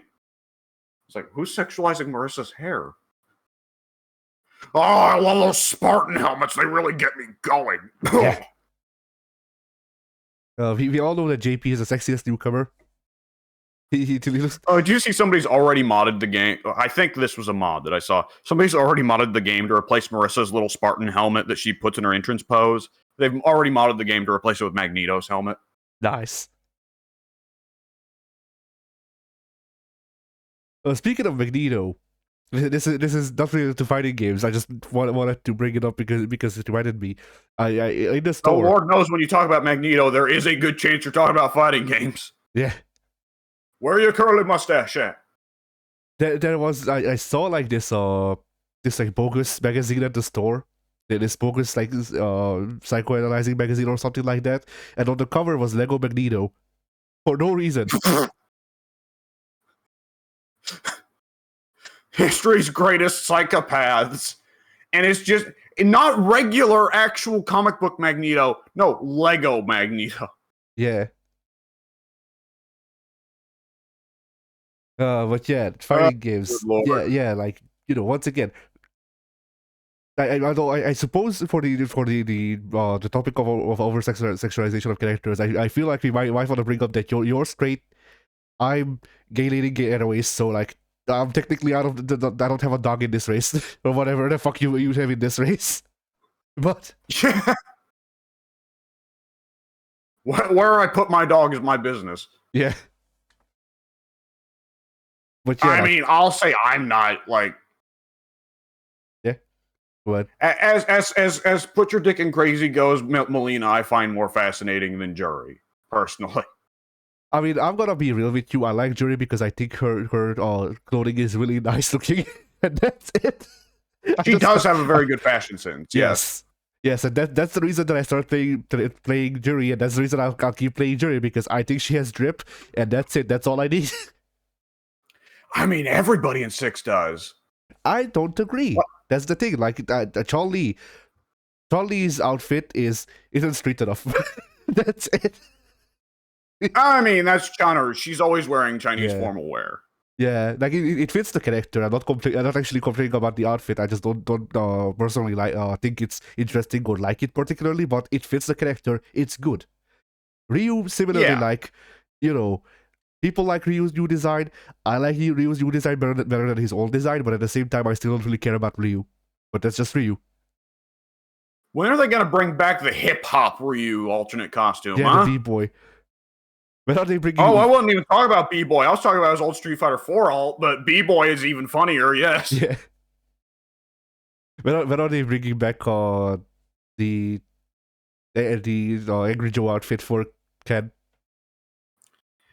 You know, one of the things that's great about 6 is that Ken doesn't look like a weird doof. So Yeah. ideally, he'll actually get alternate costumes in this game. Yeah. Like, Street Fighter 5, it is ridiculous to look back at, like, everyone on the cast has loads of alternate costumes except Ken and Dalsim, who got jack shit. Yeah. I mean, no, Akuma got nothing too. There were a couple Yeah, people. Akuma didn't get much. I feel like there's 3 different reasons there. Ken didn't get many alternate costumes because Ken looked like Ken had the most notoriously off model in 5, barring maybe Alex, and even with Alex, it was funny that he had the French fry hair. Dalsim didn't get any alternate costumes because he's Dalsim. You got to make a model that can also cover the length of the screen. But then Akuma didn't get any alternate costumes because it's Akuma. Like, do you really want Akuma to get a really silly costume? It's Akuma. Yes. Like, okay, yes, I agree that would be hilarious, but from the perspective of Capcom wanting the character to be at least somewhat taken seriously. I mean, they did a shit job because then why did you make that his default outfit? Well, I mean, we could say the same thing where they didn't want to make Bison have any particularly goofy costumes, but then he has the leather daddy outfit. Yeah. But see, like, and we know that Ed's M. Bison stripper outfit was not supposed to be seen as M. Bison stripper, but it was. Yeah.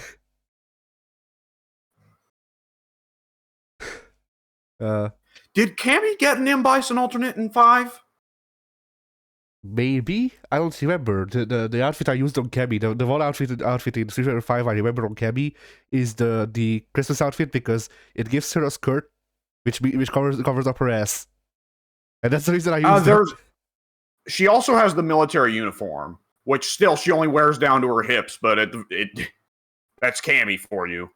Well, yeah, but the skirt is actually like long. It's not like the military uniform. Like it's not like a long skirt that obscures her full legs, but it's like a cheerleader skirt or whatever. It doesn't ride that high. Yeah, but I liked it better because hey, it's literally the only outfit where Cammy wears something close to pants. And there's in Street Fighter 6, I got my wish. Cammy in pants.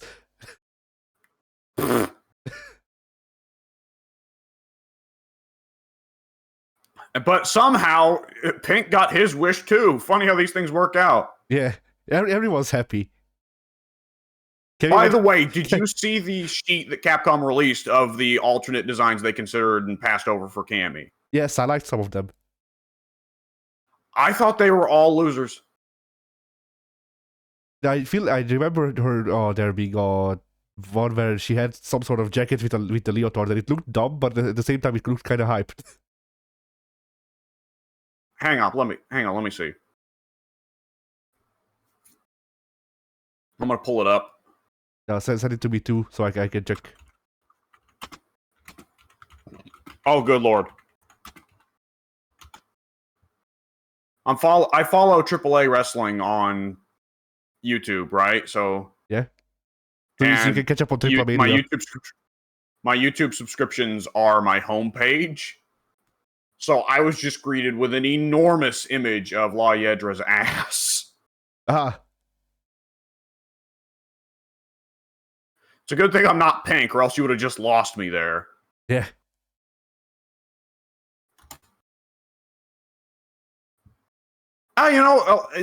Some of these aren't as bad as I remember. I remember looking at these initially, just kind of glimpsing and going, "Nah, these aren't winners." But some of these are all right.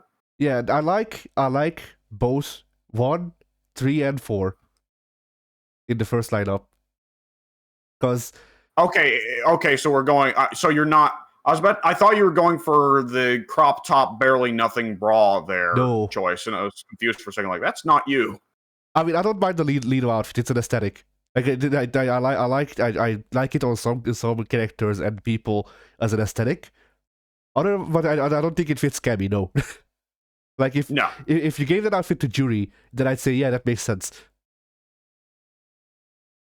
3, I feel like is a bit. It's a bit over the top. Oh, it definitely makes her look like a Kingdom Hearts villain. I mean, it feels like that is what. It feels like that is what Bison would wear in Cammy's body. Yeah, probably. Though Bison would still make sure to expose her ass because he's Bison. Yes. But that concept looks like that was like that concept, and then on the bottom row, number 4, both make it look like at one point they may have been planning that Street Fighter 6 Cammy would be possessed by Bison's ghost. Yeah, which would have been neat, but I'm fine It with the would have direction. been, but it's way funnier for Bison to be stuck in JP's stick. Yeah, I also like in the second batch. I like the first one because it reminds me of Rugal. That first one, I think, is a winner, but it makes Cammy look like a businesswoman. Yeah, she could be. What? I mean, okay. Yeah, if she took over the Masters Corporation, she fooled Kin with the NFTs and then performed a hostile takeover. Yes. Cammy's listening to McMahon. But that bottom row, I'm a big fan of. The second one I think is funny because it's just a Cammy classic plus a fishnet, a jacket, and for whatever reason, a newsboy cap. yeah, I also like the third one because it just makes Cammy look like he's like Victorian era businessman. Yeah, that's it. The third one looks like Cammy's going fox hunting. Yeah. The fifth one on the bottom row is a Metal Gear Solid character. Yeah, like I was going to say the fifth one was designed by Pink. Am I wrong? Specifically designed in such a way to cause her ass to bunch up, you mean? Yes. Yeah. Like this is when Hideo Kojima joins the call just to say that Cammy breathes through her skin, so it's fine. Yeah.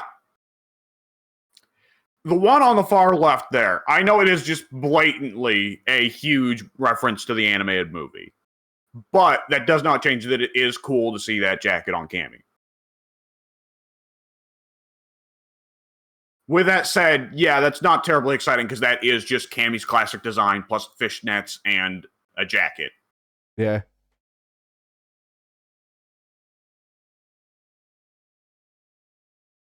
I do think they chose the one that they wound up going with was the best. Yeah, I wouldn't mind seeing the last one of the first batch. It was like DLC or the DLC outfit or something, because I think that has potential to look good in the game, but I don't mind that it's not the default, no. Yeah. Several of these are like good alternate costumes, but not your default. Yes. I mean, hell, because the fox hunting outfit would be a hilarious alternate costume, especially if like Dudley's in the game and he also gets one. Yeah, and I mean, like, but as Cammy's default, it wouldn't work. You can even make the second one on the DLC outfit for her and call it B-Girl. Yeah.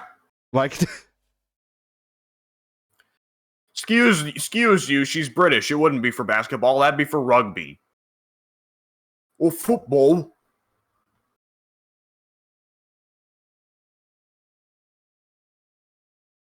And they haven't released the alternate costumes, the rejected concept art for the other characters, have they? As far as I don't know. I do wonder if we're going to be seeing. I think they did for Jury. Let me pull it up for Jury. Yeah, we need to see those because I'm sure that one of them is just a close-up drawing of feet.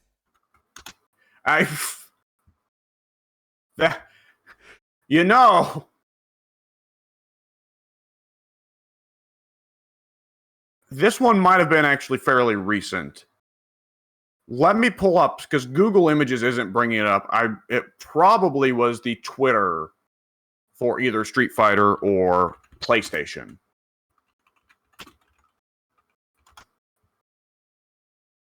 So let me pull that up and see if it's in their tweets.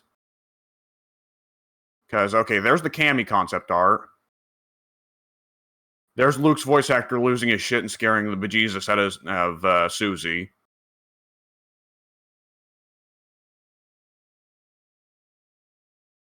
There's Zelina Vega cutting a promo. I have to remind myself sometimes that she's in this game. Yeah. Jeez, Kemi, what are you talking about? I mean, I do feel like they should, at some point, give a Zelina Vega alternate costume for one of the characters, right? Maybe. I don't know. I'm just thinking, like, because NetherRealm has done that in the past with, like, the Danny Glover alternate costume. Not Danny Glover. No. What's wrong with me? Hang on, I'm forgetting his name. I'm having a brain fart. Okay, I can't find the jury concept art, so. But what is his name? The guy from Carl Weathers. God, Danny Glover, what's wrong with me? I'm getting my 80 stars mixed up. Carl Weathers. Well, Mortal Kombat 10, had Carl Weathers as Jax alternate costume. Mortal Kombat 11 had that Russian DJ as Sub-Zero alternate costume. You remember that one? No, and see, like whenever NetherRealm does that, I think that it's lame. I think it can be neat. I think it can be neat. Though it is funny that it's treated as being that character rather than Carl Weathers. It'd be funnier if Carl Weathers had just shown up to beat ass. Not as Jax, just actual actor Carl Weathers. Yeah. Well, I found a sheet of concept art for Jury, but I cannot. I have thus far not been able to confirm whether that's Street Fighter. Okay, that's Street Fighter 4. So never mind. From what I recall, none of the concept arts. Maybe I'm getting things mixed up. I'm just gonna shut up. Nonetheless, I mean, let's see. Is there anyone out of the Street Fighter 6 cast that you would say is a loser for the design, where the design is just like, barring Chun-Li, where it's like, no, this ain't working.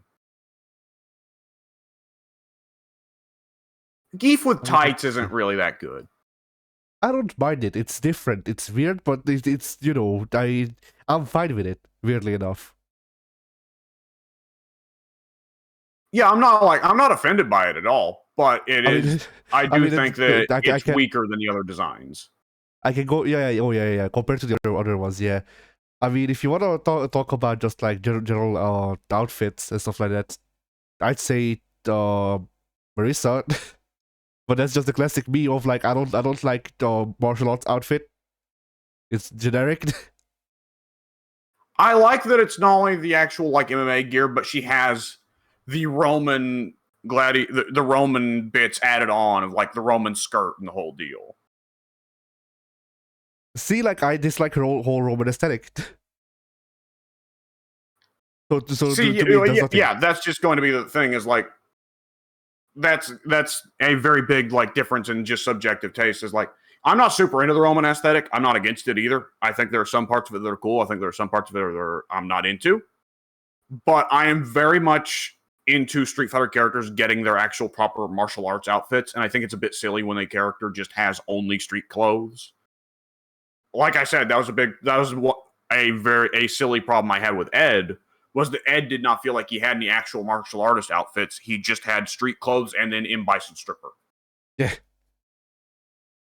See, for me, if for me, so anyone's aesthetic, person or character, is just an extension of themselves. So when these fighting game characters are presented as just their martial arts, is just okay. I have nothing to my character, and then they actually tried with Marissa, but I think like the ancient Roman, ancient Greek, and all of those ancient aesthetics to me, well, most of them are just kind of lame. So the parts of characterization that they show with Marissa are also lost on me. I suppose. And then let's see. Guile is it doesn't have a good default outfit. Yeah, Guile very much feels like, okay, I'm not going to play Guile until I get through World Tour and get his classic costume. Yeah. because that goatee has to go. Oh, it's not even the goatee. It's just the like I get why he has like an aviator outfit on. At the same time, it doesn't look good. it makes him look like a repairman or a handyman. And like, to me, he looks like he's wearing. To me, he looks like he's wearing long johns. yes, 100%. Yeah. And then I forget her name. T-Hawk, T-Hawk. Oh, Lily. Yeah, Lily.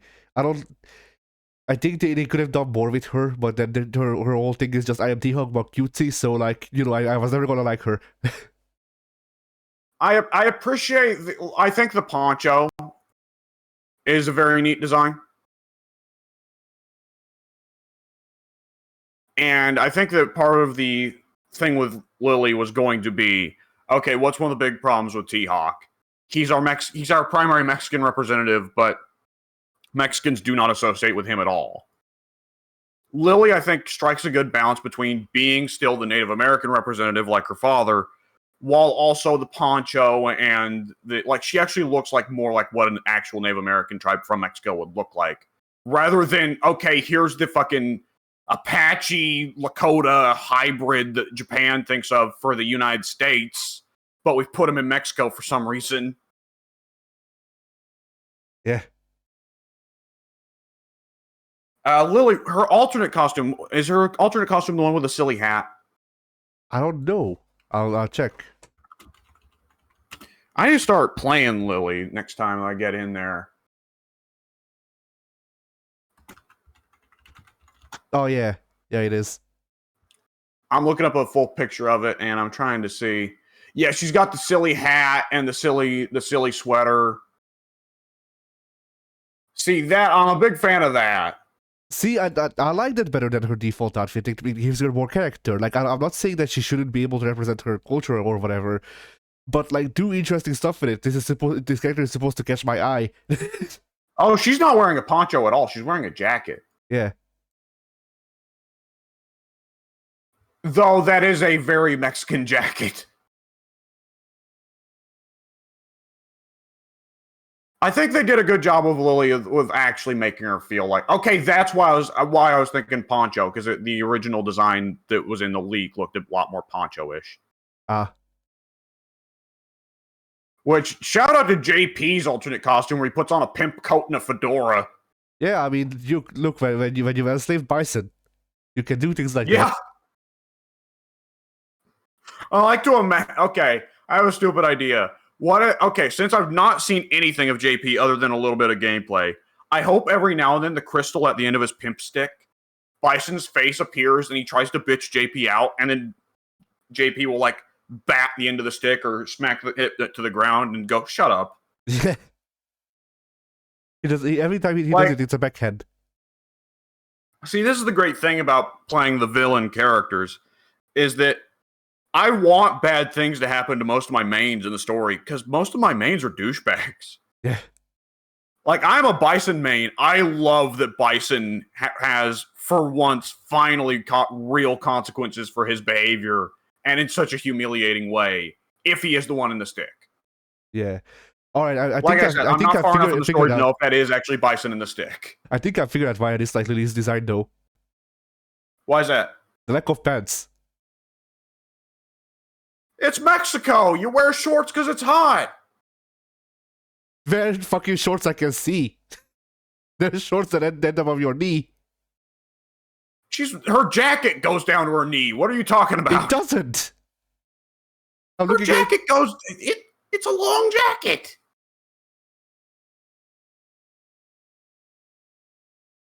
It almost looks like she's wearing her mom's jacket. Also, put on some fucking knee pads. For fuck's sake. Why would she wear knee pads? It's dangerous. What if she falls and fucking gets the skin off of her knee? The question just came to my mind of, okay, Julie is back to being a character that matters if she is Lily's mom. Do you think there could ever be potential for a Julie as a DLC character? Which I know is a ridiculous statement to make because we're only getting we're seemingly only getting 2 characters a year, so the DLC roster is going to be quite a bit smaller than it was in 5. But Julie as like the hang on, what was Julie's moveset? Because I know she was one of the 2 Cammy clones, but she had something. Both of the Cammy clones had something weird about them. What was it in Julie's case? One of them could teleport, but that was, I think, Judy.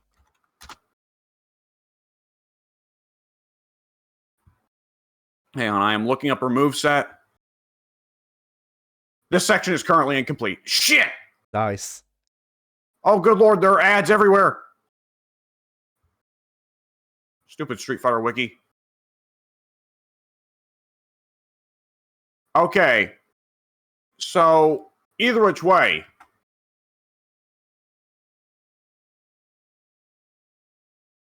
You know, I've run out of things to say.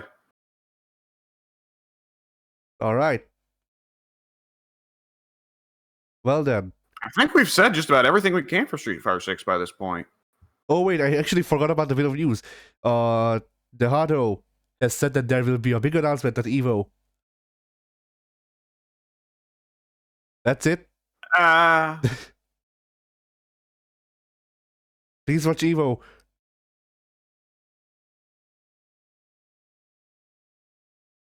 Yeah. I mean, from what I hear, that was some good ass Tekken. Last time there was something that people talked about at EVO. Yeah. I mean, EVO is what, 3 months out? It's always in August, right? I think so. Oh wait, 2 months out. 2 months out. It's June now. I was reading the date in the English way for some reason. Yeah, the way I read it. Yeah. Nonetheless, I mean, 2 months out, because what we're coming up on is Street Fighter, Street Fighter, Tekken, Mortal Kombat's releases, possibly Uni. Yeah. And it's unlikely Street Fighter, I could see the thing at EVO being, here's the Aki trailer, right? Because Rashid will probably be out by then. Yeah. But other than that, Tekken and Mortal Kombat won't be out by then, right? Yeah. And Mortal Kombat never announces stuff at fighting game events anyways, because let's be honest, Mortal Kombat, a big chunk of its audience is not fighting game players. Hang on, let me look up when Tekken's release date is. Tekken 8 will release to be announced. Okay, fair enough. In terms of what else there could be in terms of big announcements. I mean, people's minds immediately jump to Marvel re-release or new Marvel, which, I mean, not likely. Disney is still in charge. Yeah.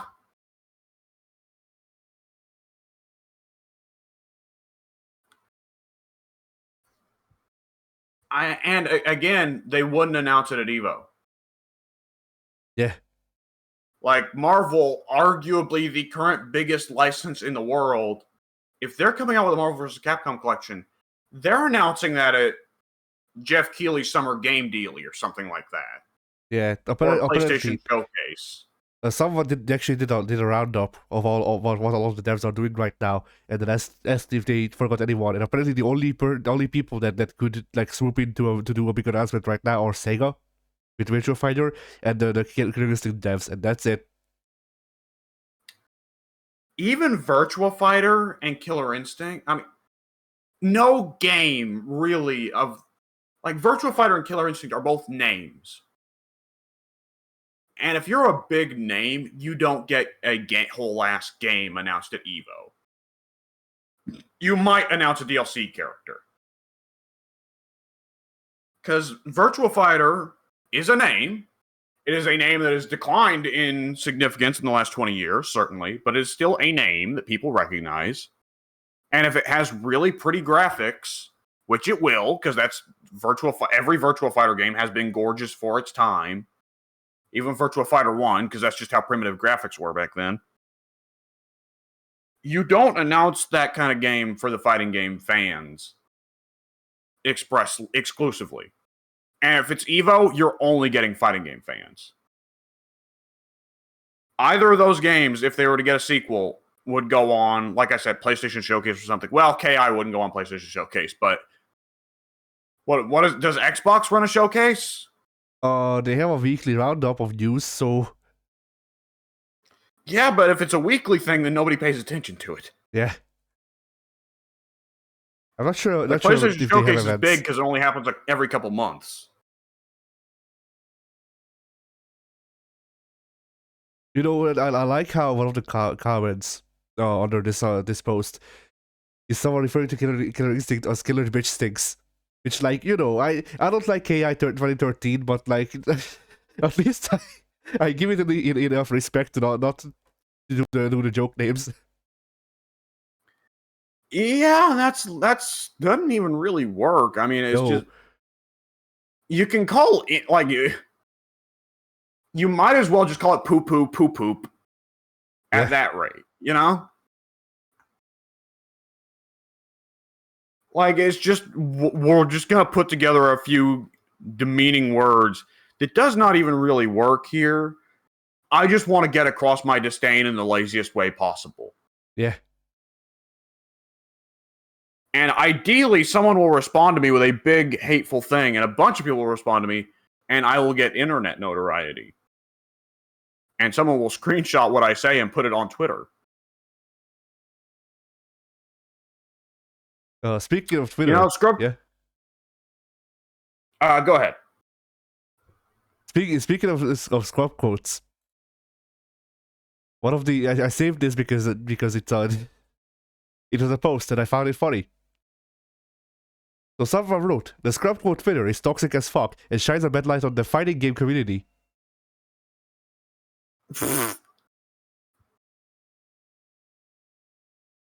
Alternatively, one could say that it shines a light on the bad as fuck fighting game community.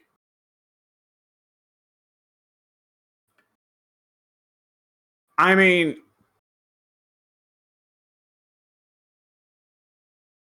it's, you know, if you want it to not exist, then somebody else will just fill the spot. Like, there are Twitter accounts everywhere of highlight compilation of people saying and doing shitty things. Yeah, people doing shitty things like playing Call of Duty.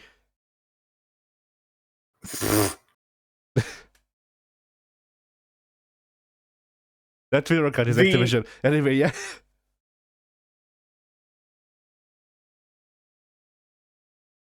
It's a take. It's a take.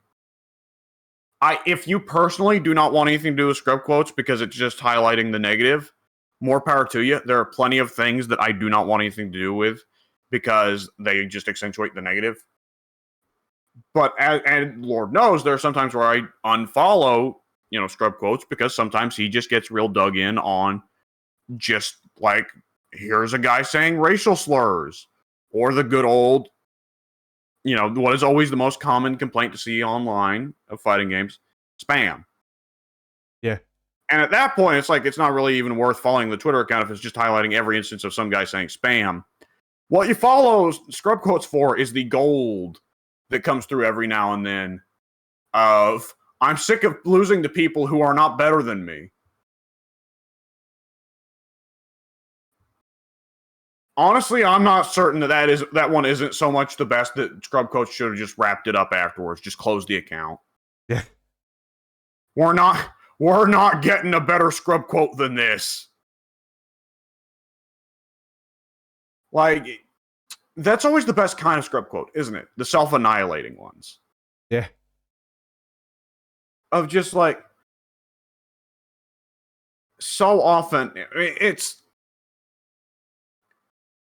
there are some that it's like, there are some scrub quotes that there's like a hint of sadness to, but it's also kind of just got to be a thing of like, well, that them's the ropes, pal. Of just like the other day, scrub quotes uploaded one. There was a scrub quote of guys saying, I can't believe these games have been taken over by such sweaty people. How am I supposed to keep up when I have a wife and kid? which is really a lot more sad than it is like funny to say. Of like time is such a limitation on people. Yeah, At the same time, it's like them's the ropes, pal. Yeah, like those are a family is an investment that you should be putting a lot of time into and caring about. You should be aware of that going in when you knock a girl up, that it is going to take time away from your hobbies. And that probably for the first few years of that kid's life, you're not really going to have hobbies. Unless you can work the kid in somehow. Because it's going to be half your time is working, and the other half of your time is either sleeping or taking care of the kid. Yeah. I mean, that's the commitment you make when you start a family. These are the sorts of posts that make me not follow the Scrum Quotes Twitter, because, like, you know, pointing fun at the people who are being ridiculous is fine, but pointing fun at just people being like unfortunate is comes off a lot less favorable, you know. Yeah. Well, what should have been the Scrub quote was, "I can't believe this game has been taken over by such sweat lords." Because that's a silly statement every time. And you and I are friends with people who complain about games being taken over by sweat lords. And every time it's just like, do you want there to just not be people who are good at the game? Yeah. Are we going to go into basketball and complain that you can go on and watch the NBA and see people who are sweat lords for basketball?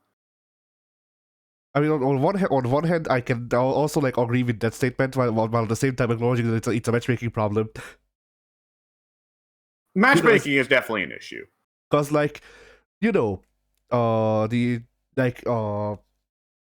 there's a hard limit to where we are in fighting games. There's like a million people that would beat me in a fighting game. If I spend like 3 hours doing nothing but getting beaten, then I go, hey, I'm just not gonna play for a bit. Because I'm getting matched up against people who just annihilate me, and I can't even learn from it. Yeah. So like on that part, like, I can understand it. At the same time, that's once again more of an issue of the matchmaking, and not really just on everyone else. Yeah. And that is kind of a issue where the more invested you are, the less it's a problem.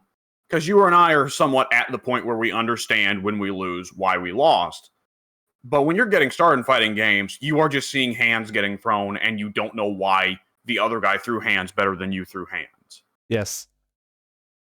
So that is a problem. I think there's another problem, which Wooly and Reggie, I think, were just talking about this. I heard it was Wooly and Pat talking about this on a Castle Super Beast clip I heard the other day, where they were saying a big part of what the problem is with matchmaking, especially in fighting games, is that what devs shoot for is a 50-50 win-loss ratio, which is not what people actually really want, because it more often than not, that kind of ratio generally ends up with what we see in Smite, right?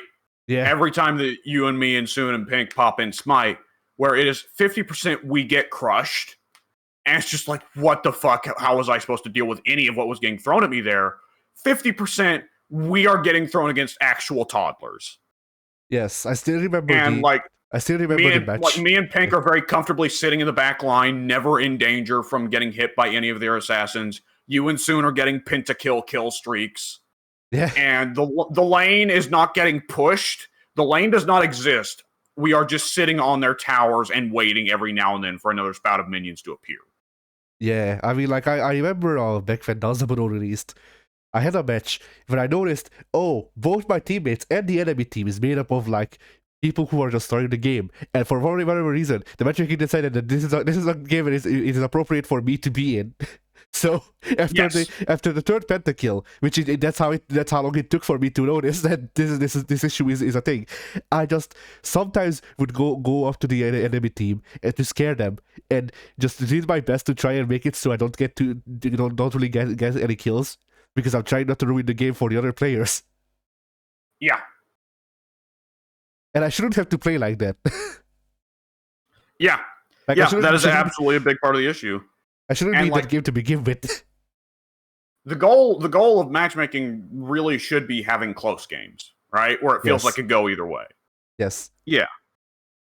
Which, like, we can bring up things like Fightcade and stuff like that, where matchmaking is kind of thrown out of the window, and I wish they would work on like just random matchmaking, because I personally would prefer that, because then it's on the game to give me a real matchup. Like I brought this up last time, I think, but I the one time I fought on an Orlando in Metro Melee, like that the guy was like, "Hey, this is my first time playing this game against another person because no one plays this game," and I went, "Hey, I just don't have a main," and then I proceeded to watch the floor with them because you know I had better fundamentals because I've been playing fighting games for the past 15 years, actually more. Yeah. And I don't know how long they've been playing fighting games, but their fundamentals weren't as good as mine, and that's all it takes, really. Yeah. Like Fightcade, any old fighting game, it doesn't even have to be Fightcade. It can be a game that came out on Steam 10 years ago. But any old fighting game where the active community at any given time of the day is 10 to 15 people, if you want to play those, then generally, like, you can't forge, 100 people out of thin air to play that game. Nor can you impregnate 100 women and raise all those children to play the game. Yeah. So you just got to kind of deal with that you're playing with whoever else happens to still be interested in that game long after the release. And that is a lot easier for you, me, and Pink to say, because it's always said, well, get on the Discord. Like, oh, we've got a Discord right here and we can play all those games. Yeah. Our pool is probably only going to get bigger because we haven't yet got soon to pick up Fightcade. And whenever Mike fixes his mic, when Mike mics the mic, then I'm going to get him on Fightcade. I've already talked about playing WWF WrestleMania with him because that game would be hilarious and batshit. But when you said that, I thought you meant, oh, you Pink and I can deal with the losses better when we get washed. But then I was gonna say Match Melee, but well, yeah, the loss is getting washed. In terms of like the skill difference issue, that is very much you and me, where you and I are both at about the same level, though we tend to have skills going in different directions. Pink, we have somebody to play with in Pink, but yes, Pink has not spent nearly the amount of time in fighting games that we have. Yeah, and I told him yesterday, because I've sent him multiple Justin Wong videos where he because he made a couple of videos explaining fundamentals and stuff like that, or just like not even like okay, this is what you should do or whatever. No, it's just fundamentals are this, and then here's a video showing what fundamentals are and stuff like that. I sent those to him not because I want him to train for hours upon hours, but because when we started this channel, I was still mashing every input, like most of them. The specials I knew roughly what they were, but I piano keyed them still and stuff like that. And just learning, like talking with you, learning what fundamentals are and stuff like that, made me understand them more, which is why I'm at the point where I am. So I figured Pink has showcased that even though he doesn't know what the fuck he's doing, he's doing fairly well, all things considered, just because he's been sparring with me and you. So maybe if he just looks at if he sees someone actually explain what fundamentals are instead of just saying fundamentals at him, and seeing examples of it, maybe that's enough to give him some courage and some some idea of what he's doing, because that's the first step towards actually knowing what the fuck you're doing. Which I know because I experienced this. I also did all of this because while I am trying to learn how to keep myself from going overboard, it hasn't been the most successful because once again I'm still in the process of learning. And yeah, I mean, learning is so different just for different people, because some people learn better by doing, some people learn better by seeing, some people learn better by hearing, some people learn better by reading. Yeah. I generally think I'm a bit of a reader and a bit of a hearer. I have a hard time sometimes understanding a fighting game concept until I have either read Infilament's guide on it or listened to Say Jam or somebody else talk about it. And that's just how I learn. Yeah. I tend not to be very good at just hopping into the game and brute forcing it until I learn it. It just doesn't connect with my brain. And it sounds ridiculous because I know that you're the opposite way. And so to you, it sounds like I'm just an idiot. But it's just like the brain connect never occurs. And it's like when you're looking at a math quiz and you recognize numbers, but you're like, it comes together how? Yeah, like I'm as you said, I am more of a doer, and I guess. But no, I don't know if I'd call myself a watcher, because I can watch someone do like a big combo, and then I go, okay, what the fuck did you do again?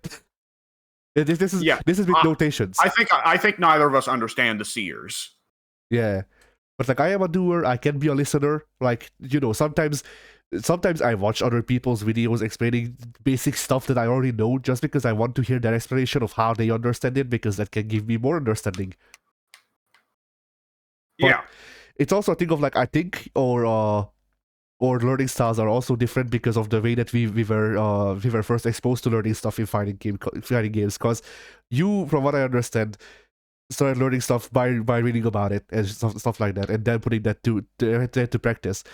Back when I started playing fighting games with the arcade versions, I had to just do a special check for every character on every roster to make sure that they have specials. So that's the way I So learned how. Yeah.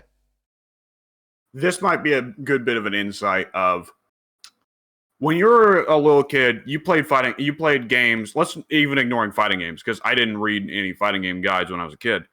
But you played games a lot when you were a kid. When I was a wee tyke, I was scared shitless of video games. I do not know why, but I had a fear, an actual fear of games. And seeing a big enemy in any game, even if it was my dad playing the game and not me, I would hide under the bed sheets. But I thought it was fascinating to read about video games. And when I was like 5 or 6 years old, my family, we would go up to Barnes and Noble, and my dad would get some book on finance, my mom would probably get some book on cooking. I would go over and grab a video game strategy guide, and I was so tiny that the book was almost bigger than I was, and I would bust it out on the table, because Barnes and Noble, you could read the books without buying them. They try to plastic wrap them a bit more nowadays, so you can't do that so much. And I would read through them. And so a lot of games, Dead Rising in particular, I had read the Dead Rising strategy game guide backwards and forwards like for a year straight when I was like 8 years old and the game was actually new. I did not actually play the game myself until 4 years later in 2010, when I was 12 years old. I already knew so much of the game like the back of my hand. And that, like, Mike always gets so confused when I play Dead Rising and he watches. He will always say, like, dude, how do you just know everything before it happens? It's like, because I spent my childhood reading the fucking books. Yeah. And as a result, I have to imagine that plays a big difference in terms of I have trouble sometimes connecting things doing myself. But if I have it explained to me in book form or in audio form, I can figure it out. Because I did not spend my childhood actually doing it myself, learning by doing. I spent my childhood reading. Whereas you spent your childhood actually playing the game. Yeah, I mean, like, or rather, a Chinese bootleg of the game. Yeah. And I mean, like, it's also there's a regional difference, because like over here, strategy guides didn't exist at all. Yeah. So like I couldn't I mean, nowadays they don't really exist here either. Yeah. So like if I good Lord, Rocky's trying to bring up the Romeo and Juliet thing again. All right then. So yeah. So if I had to learn something, it either came from like relative, or I just figured it out in a game, and that's it. That's all there is to the game, which is why I'm so content with just figuring out the combos for myself and not actually learning the optimal combos, because like I don't give a fuck about optimal damage. I'll do whatever damage I can, and I work around that. I don't need well, let's be real here. There are some games where, for one thing, the optimal combo is something that never occurs. I mean, that's the thing. That's not actually a thing that Justin brought up in one of the videos, that you learn optimal combos and you learn tournament combos. And tournament combos are just whatever the fuck you can pull off consistently. Yeah. Well, if there's anybody you'd want to hear that from, it's Justin, because Justin, rather famously, not a big combo guy. Yeah. Oh, boy. But yeah, like, So yeah, like my thing was like I learned how to do Hadokens or Shoryukens and Tatsumakis from my mom because we had the version of Street Fighter 2 and it was on the NES, so you had a punch and a kick. See, that's another thing I think is interesting, is the parental difference. Is that you grew up with your mom playing video games. I grew up with my dad playing video games. And conversely, let me ask you, does your dad ever play video games? Not anymore. I used to force him when I was little, but no, I mean like, but that's just my whole relationship with my dad. Like he was busy working construction during that time, and even now we don't have a lot to talk about. So like basically, my mom is also my dad, which is something that she has thrown at his head.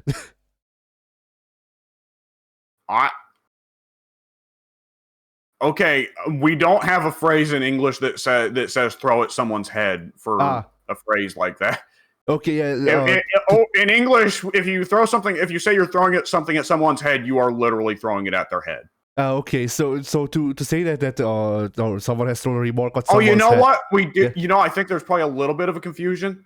What we can say is throw it up in their face. But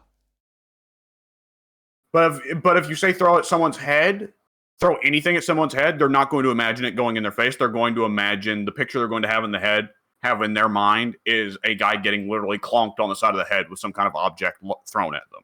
Yeah. Okay. Basically, what I've just imagined is I've imagined your mother doing the RVD chair throw to your dad. Yeah, no, not quite. I mean, figuratively, yes. but yeah, like. Did your dad also make sure to do a rolling thunder into it? No. But yeah, to throw something at someone's head, or remark rather, to throw a remark at someone's head in Hungarian means to bring the remark up as a truth that was hidden from them or something like that. Oh, okay. That's not really what it would be in English then.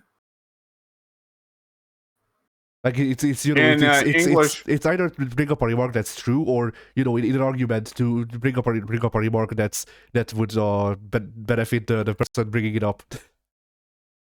Okay, in English, to throwing something in someone's face is to like bring up something that is known already but very uncomfortable that people don't want talked about. Yeah. Generally speaking. Something that a person is aware of but not confronting, and you're forcing them to confront it. Yeah, that is similar then, yeah.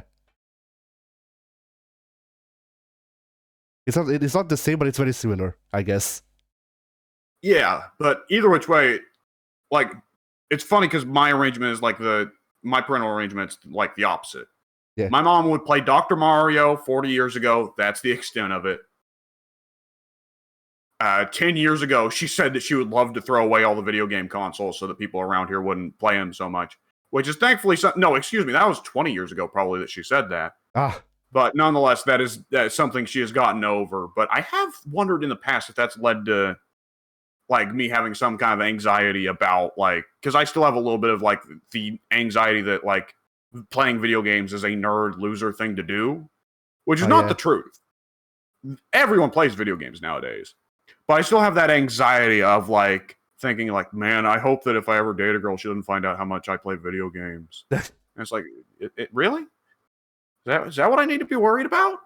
Yeah. Meanwhile, my mom is that my mom is planning on fighting y'all in Fightcade, doing a round robin tournament of all four of us. She just wants to train before that because she's rusty. My dad, funny thing, the other day, okay, so Gladius, the Warhammer 40k game, Gladius, was free for a few days, right? Yeah. So, my dad does not get to play video games a whole lot. However, there are a couple games, strategy games and management games in particular, he has a bad habit of. See, I got him Gladius, and then for about an hour or so, I showed him the ropes of the game. And then the next day, I was told he was up playing it until 2 in the morning. My dad ordinarily goes to sleep at 8 in the evening. Yeah. And it is a recurring thing of every 5 or 6 years, I will introduce him to a strategy game or management game unthinkingly. He will spend way too long playing it, and then swear it off and never play it again, never touch it again, because he's worried he'll do that again. So funny differences. Yeah. I mean, with my mom, it's also a thing of like she doesn't play video games pretty much just because she quit, or well, she had to quit playing video games around the 3D Switch. So like, if a game is in 2D, she can play it completely fine. But if it has a 3D camera, then she can't control the camera, and she doesn't want to learn, which is fair. But yeah,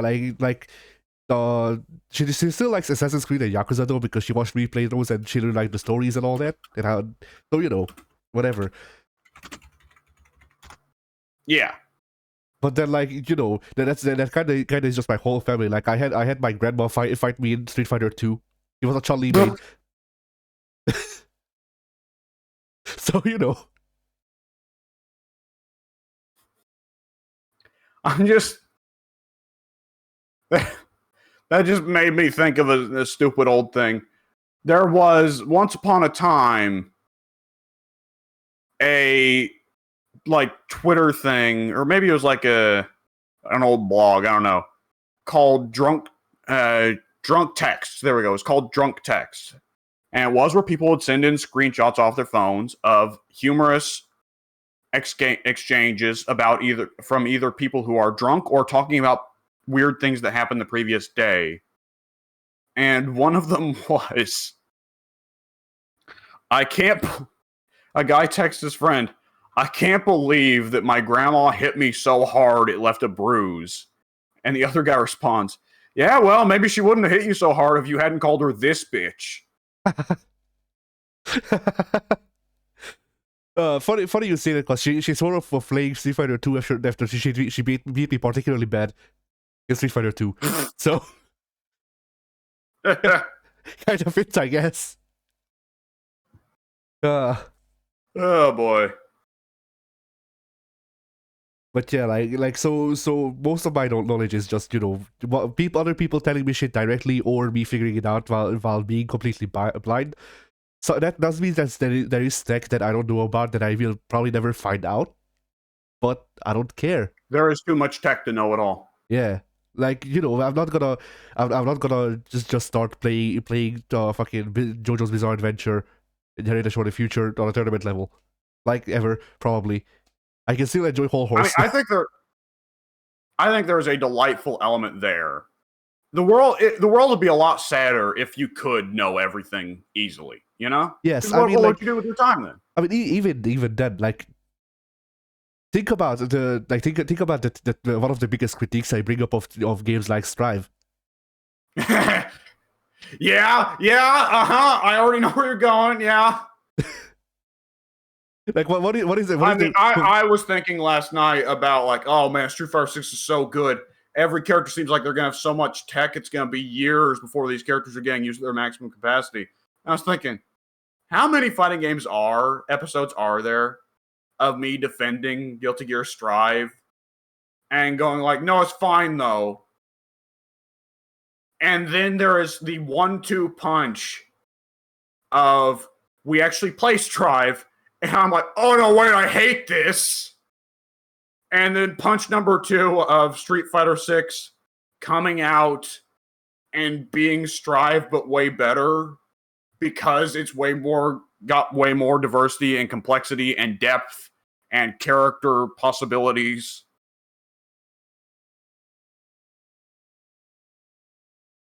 Dude. I mean, okay. Izuatari seems like a guy who is very clearly my way or the highway. If I've decided something is the plan, it's the fucking plan. If you don't agree with me, get out. Right? Yeah.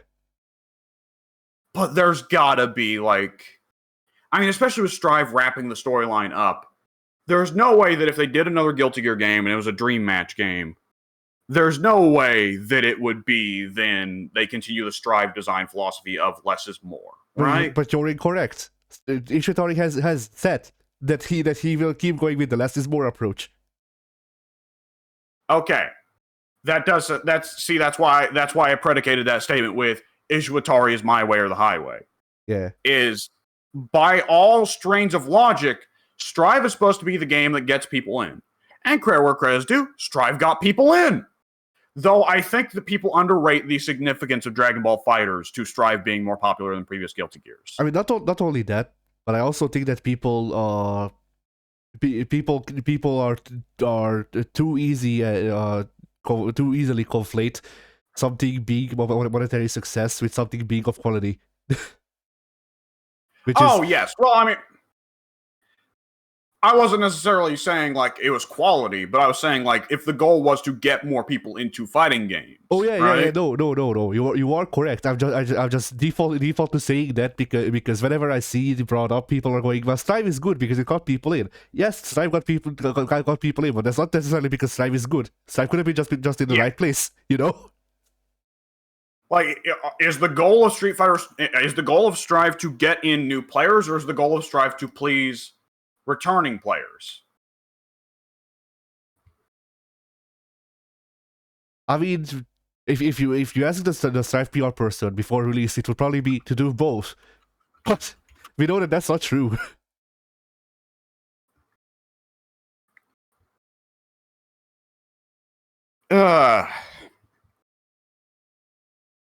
Nonetheless, like you yeah, know, I mean, for me, like I think we've said this before a million times, but I'll repeat it once more. That, like, you know, it's not just that Strive focuses on getting people in, but that okay, people are in. What now? They're gonna move on to other things if they're already in, because Strive is not interesting to them anymore. Well, and Strive also has had some rough times since the launch roster. Yeah, because Strive was one game where it seemed like everybody was cool with everybody on the launch roster, and then they added Happy Chaos. yeah. And then Fighter Z seems like it had a similar story where everybody was cool with Fighter Z, big with casuals, until very suddenly, oh hey, Lab Quote 21. Oh boy. Yeah. And then there's also the thing of like matchmaking just didn't work. Like all the online servers pretty much shut down for I wanna say like 3 months because they fucked something up when they added crossplay with Xbox. Right. The servers have just been shit. That's right. Yes. And Street Fighter 6 has good servers and extremely rapid rematches. Yes, and also good rollbacks. So basically, like the best part of the Guilty Gear Strive, Street Fighter 6 has. Yeah. Man, the rematch speed, that is such an underrated quality of life feature in fighting games. Yeah. Take notes, Ed, please. Yeah. Well, the other thing is, like, especially because we spend a lot of time playing Fightcade, right? Yeah. Is a lot of those old arcade games will then go to, here's a countdown while you put in more quarters. No, just get back into the match. I mean, at least then though, like you know that's because we're not playing on the actual hardware and with the actual, like, it was made with the actual hardware in mind. Why is it that I cannot skip Scorpion's win animation? why cannot the rematch prompt appear while he's still doing his win animation? I ask of you. Fatalities. I'm not even talking about fatalities, just his default one. You cannot skip the default one either. I mean, yeah, that's annoying. But, like, fatalities in particular are a mechanic that has entirely become a pain in the ass. Of like, oh, here's a fucking hour of Jax just pummeling your fucking hamburger remains. Yeah.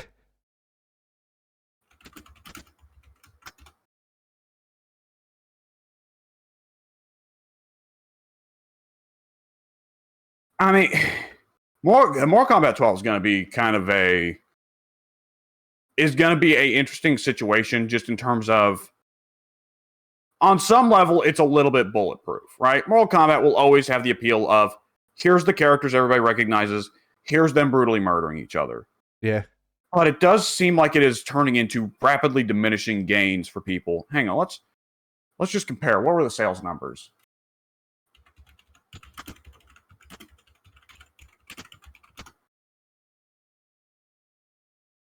Hang on. Is Game Reactor EU a good number for? Wait, no, that's not it.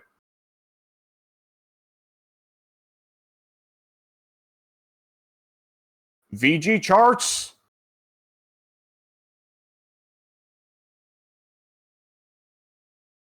Either which way, I have no clue.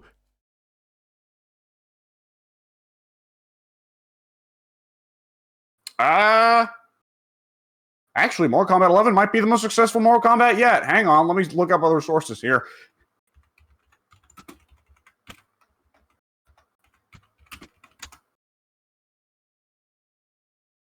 We could be dead wrong about that.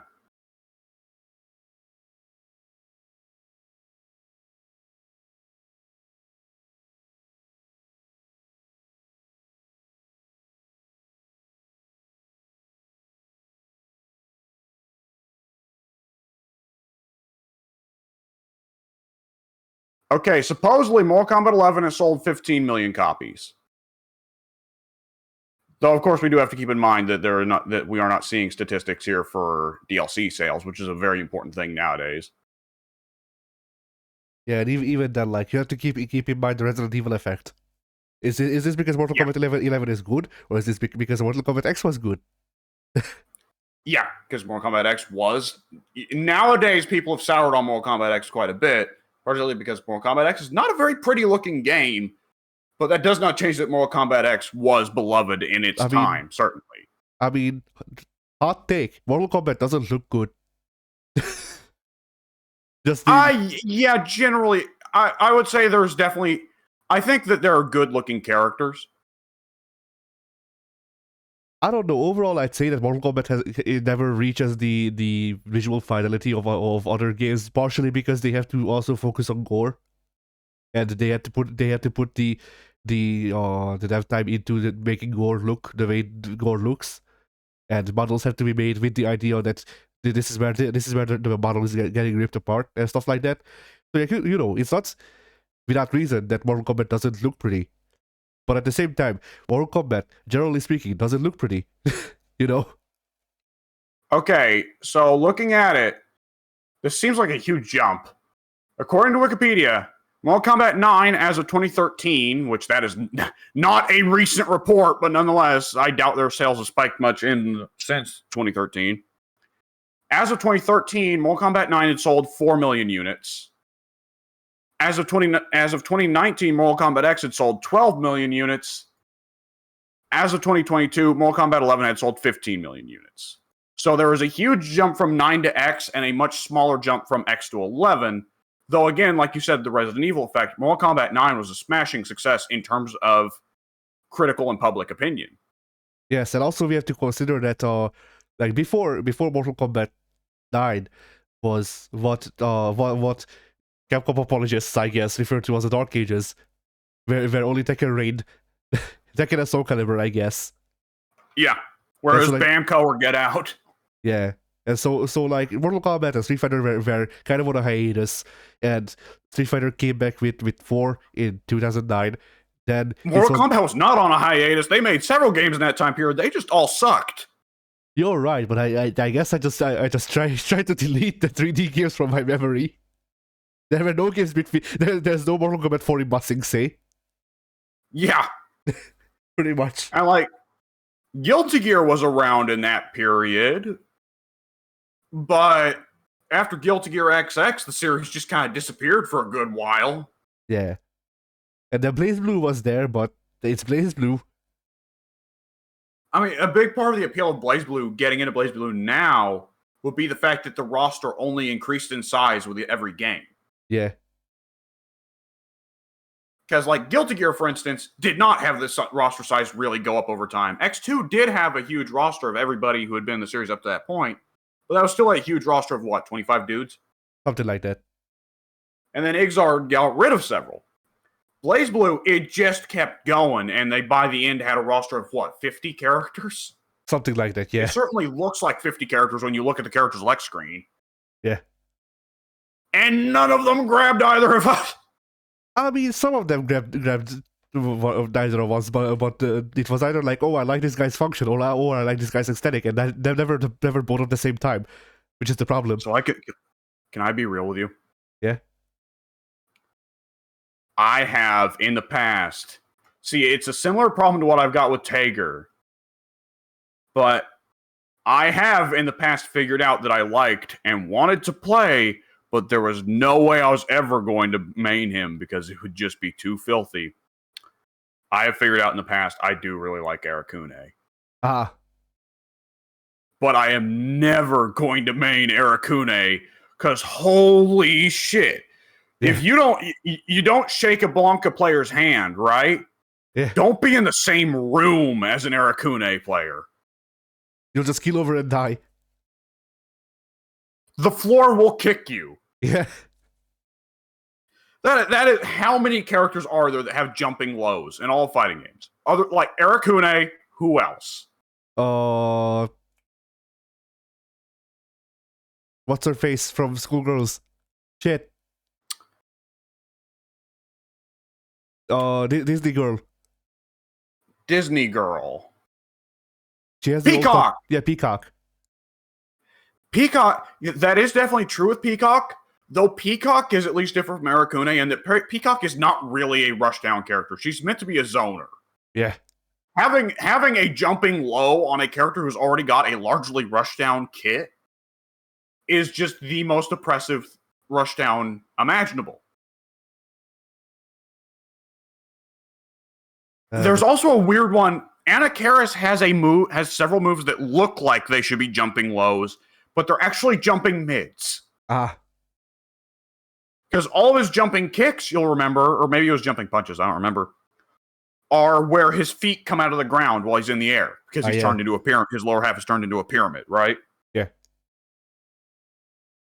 God, I love Darkstalkers. Everything, trying to describe any of the characters except John Talbane is like, so he turns into a pyramid, then he comes out of the floor, if he backdashes at the edge of the screen, he comes out the other side of the screen.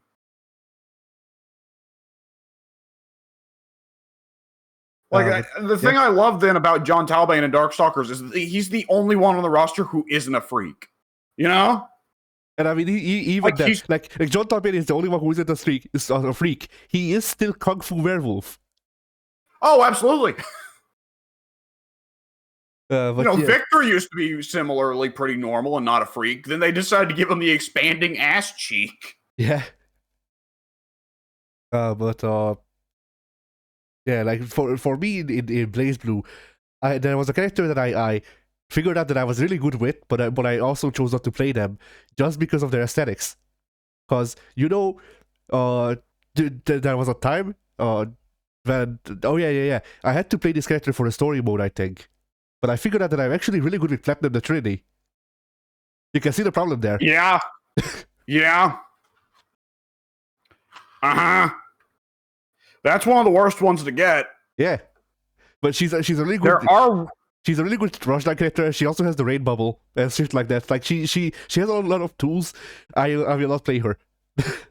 Yeah. See, that reminds me, Rachel. I love Rachel's gameplay design. That is a very fascinating character, setting up all the bullshit traps and then using the wind to move them around. That's awesome. I refuse to play Rachel because that is do not tell me that is not sus. Yeah. I mean, like, I would tell you that she's not sus, but I have played the story and no, I know that she's sus. Ugh. So like that's how I ended up with my characters in Blaze Blue being Jubei, who isn't really a good character, but I like his design. Susanoo, who can be a good character, but at least in the actual Blaze Blue he's actually balanced, so he's not cheap as much. And Valkenhayn, because he's just fucking gallant. He's just on top 8 on a timer anyway. If John Talbane was also Alfred Pennyworth. Yeah.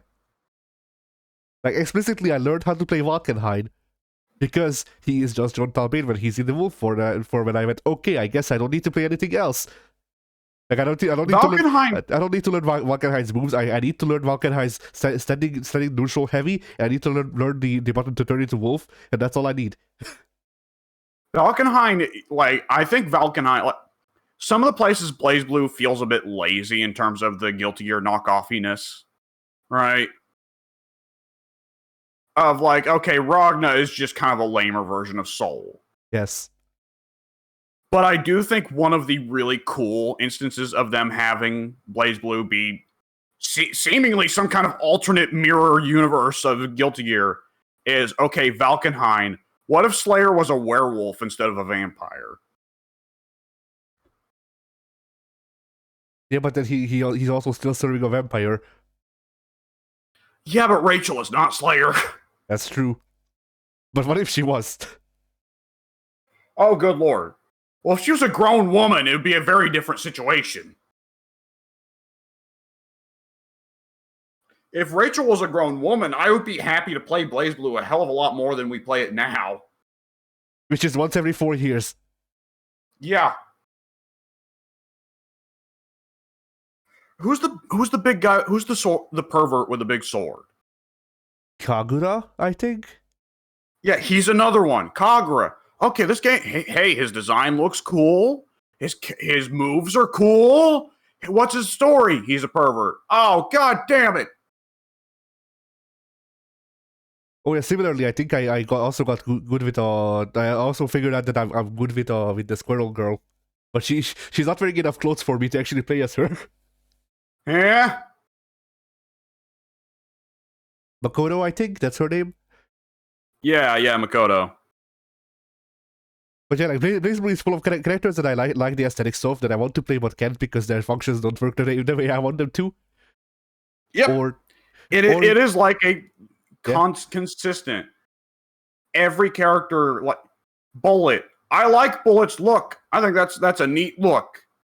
But Bullet's gameplay is so weird. Yeah, I mean, like, honestly, the thing that turns me with the most of BlazBlue is also one of its biggest strengths for the people that like it, which is the weird normals. Yeah, every character on the cast has a weird normal. Every character on the cast has nothing but weird normals. Like, I'm pulling up a picture of the cast now. Azrael. I think you and I both think Azrael looks cool. But he just doesn't feel like he's all there. Who is he? The fucking the guy that eats people? Yeah, bare-chested cannibal dude. No, I don't like him. Oh, I thought you did like Azrael. No. No, like Azrael, Bullet, most of the women cast are kind of just very like generic anime designs for me, which is something like it's not words that you would think I would say as a negative, but here we are.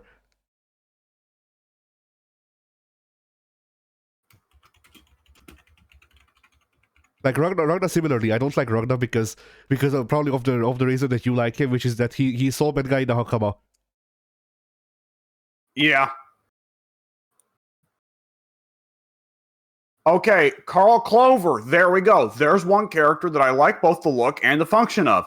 With that said, that is a character that I would have to spend hours sitting down and playing to ever be good with him. I was gonna say like even vaguely okay with him. I was gonna say like you could just end that sentence with he is Carl Clover. Like by all means, like we've said this before, if there's anyone off the BlazBlue cast that we would love to see jettisoned off into Guilty Gear when BlazBlue sinks, Carl Clover's pretty close to the top of that list. Yeah. It's cool. He's a boy genius with a robot that he commands, and it's a puppet character with really crazy, like, Carl Clover has the coolest weird normals, where he pulls up, where underneath the cape he's got all kinds of other crazy gadgets and gizmos. Yeah. But he is one of the most advanced fighting game characters in history. Other characters that I like the aesthetics of, I don't like their functions. Terumi and Kazama. Yeah, Hosma's definitely the worst case of it to me. Because like Hazama is very eccentric as a character, and then that's talking about his play style. But Terumi, both Hazama and Terumi kind of just feel like 1/4 of a character to me. I don't know about you. Yeah, BlazBlue is simultaneously crazy and crazy complex, but at the same time, a lot of the times the characters feel like they need another move or two. Yeah. Like the most together character that I can having bring only up. 3 normal buttons does add to that. Yes, definitely. But like, what I guess if I had to say which character feels the most complete in Blaze Blue to me, I would have to say 9, just because her whole thing is I have 80 moves that you can summon at will. Yeah, I was about to say that's cheating. You could also say like the most complete character in Guilty Gear is Batman. Well, yeah, no shit. Oh, did you hear that? Apparently, that money works off of RNG. Oh no! Hang So on, there's been a fighting game character that's done that before, hasn't there?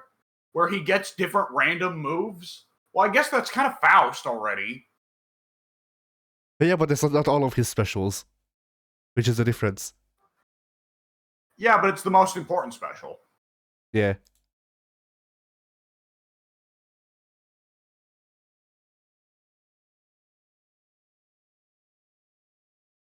There must have been some character already that had like a little card slot system at the bottom, and it would give you random things, and you had to try and work with those random moves that it gave you, or random buffs.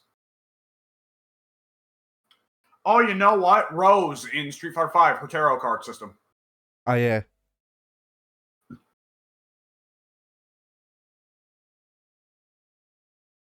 There must have been one in Blaze Blue. Blaze Blue has loads of weirdos. Yeah. Blaze Blue or Uni? Yeah. Or not Blaze Blue, Persona or Uni. Excuse me. Jeez. This podcast has been a real brain fryer. Kind of. A brain fire. That sounds good. that either sounds good or really bad. Yeah, well, it worked out well for Sweet Tooth. I guess so. Now he's getting played by Samoa Joe. Yeah. All right. If we want to talk about characters that are just lame in Blaze Blue, all of the S, I think, or whatever, whoever the cyborg girls, Moo and Nu. Oh no, Ragna's 80 dead wives. You mean? No, Ragna's 80 dead wife sisters. All right, yeah, we got to get it extra weird.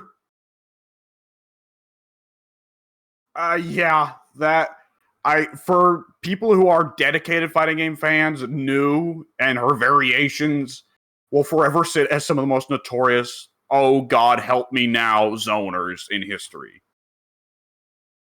Okay, apparently Blaze Blue has some really interesting names.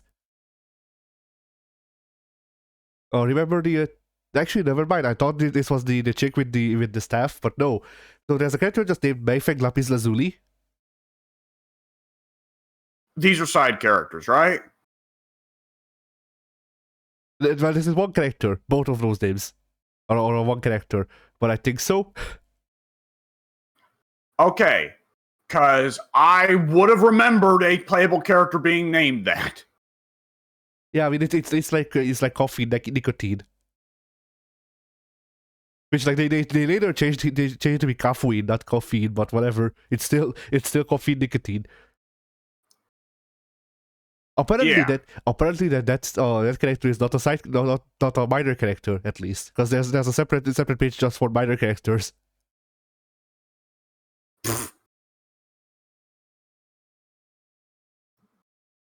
What the hell? Oh, never mind. Ignore that. That doesn't mean that they were ever playable though. So yeah.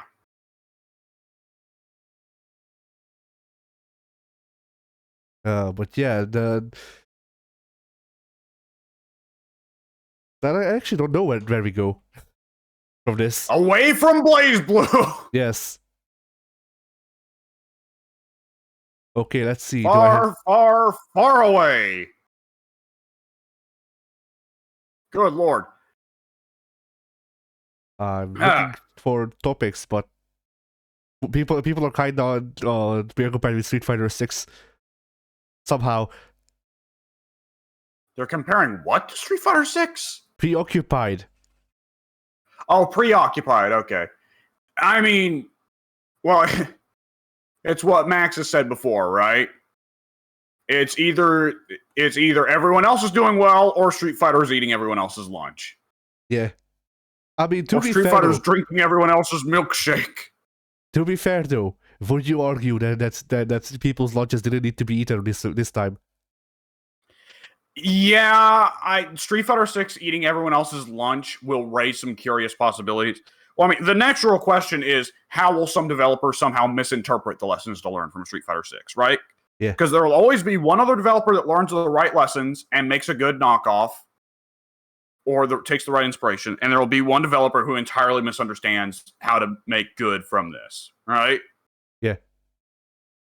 I like to imagine that NetherRealm will make Mortal Kombat 13, and it will have the Shujinko mode again. Okay, but Mortal Kombat, that could at least have potential for japes. Yes. Like, when Mortal Kombat screws something up, they usually still screw it up in a way that's funny. Yes. At this rate, despite the fact that he has made a couple fighting games that you and I love, it's hard not to see Ishwatari as misinterpreting things. I mean, the problem here is that Ishiwatari seems to be that set on simplification, which Street Fighter 6 spits in the face of and flips it off. So it does, but even though Ishwatari is such a guy with distinctive opinions on things, he still also, at the end of the day, is himself a fighting game fan, right? Yeah. Probably. Because when you play Guilty Gear and there are several games you can play where it's like, oh, this character super inspired another character in Guilty Gear. Yeah. So it's difficult to entirely say. But yeah, it is a curious question. What would be the stupidest way to interpret some of this stuff in Street Fighter?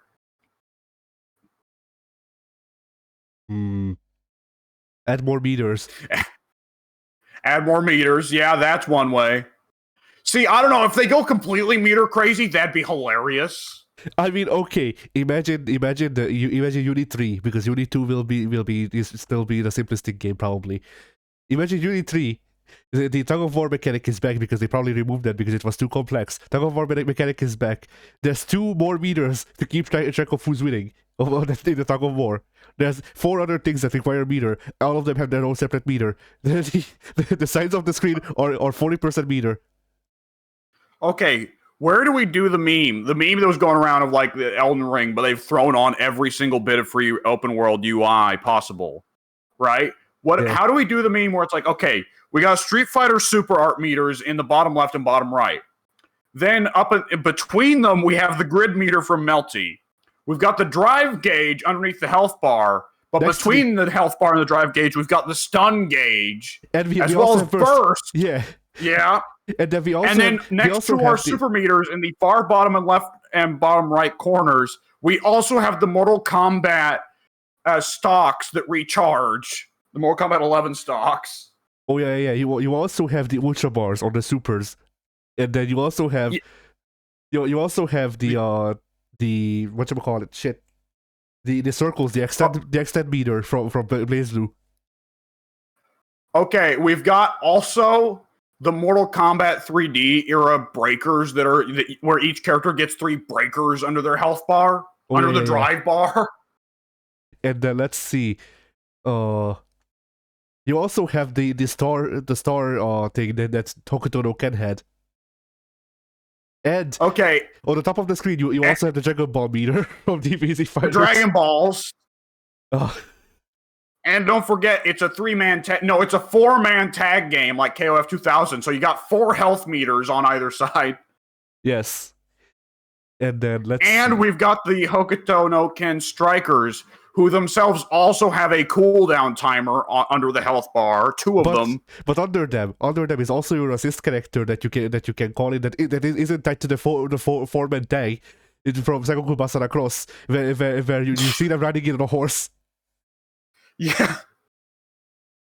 Okay. We've also got, on top of the super meters, we also have the Gogi deck. Yes, they removed that from Fexel to go into Street Fighter or whatever this is. No, what we're talking here, this is what Guilty Gear Revelator 2, Exard 2 looks like. This is what We've made a compromise. Ishwatari can make Strive 2, and Strive 2, you look at it and there aren't even meters. It's Two dudes spawn on the map. Whoever gets the first hit wins. It's Bushido Blade. Get fucked. Not even Bushido Blade. It's footsies. It's footsies, exactly. And there's 6 characters. There is Potemkin. Nobody will ever pick anybody that is not Potemkin. Yeah. And then on the other side, Revelator 2, made by the junior team or whatever. Wait a sec. There's 6 characters in Strive 2. One of them is Potemkin. One of them is Soul Bad Guy. The other 4 are Stickmen. For a second, I thought you were going to say one of them is Potemkin. One of them is Soul Bad Guy. 4 of them are Soul Bad Guy. He's multiplying! Somebody put soul in water after midnight.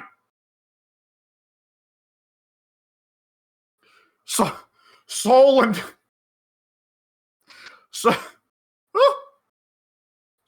Okay.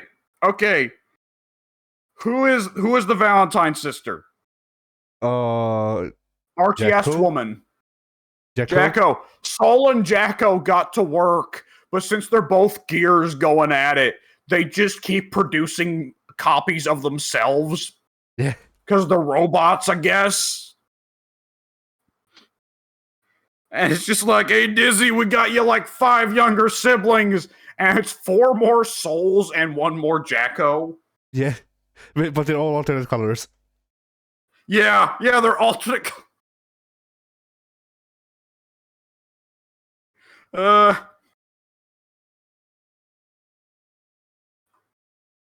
Oh boy. Wait, I keep forgetting. How did Key become a gear? Did they not retcon in that if you have sex with a gear, you become a gear? I was gonna say this is Gear Seaman, of course. Well, yeah. That I would love that as a twist. Key was the one that got pregnant. Yeah. What you thought? You thought Key would top? No, Key. I don't know. Key seems like out of everyone on the Guilty Gear roster, he is the most Switch. Maybe, yeah. But yeah, like I just had a stupid idea of like, okay, so rushdowns are tops, zoners are bottoms. That occurred to me. Oh, that would mean Sola was on top with Justice. And naturally, of course, we know that Dizzy had to be conceived back when Justice was still Arya. But nonetheless, I'm imagining Soul climbing up on top of fucking giant robot Justice.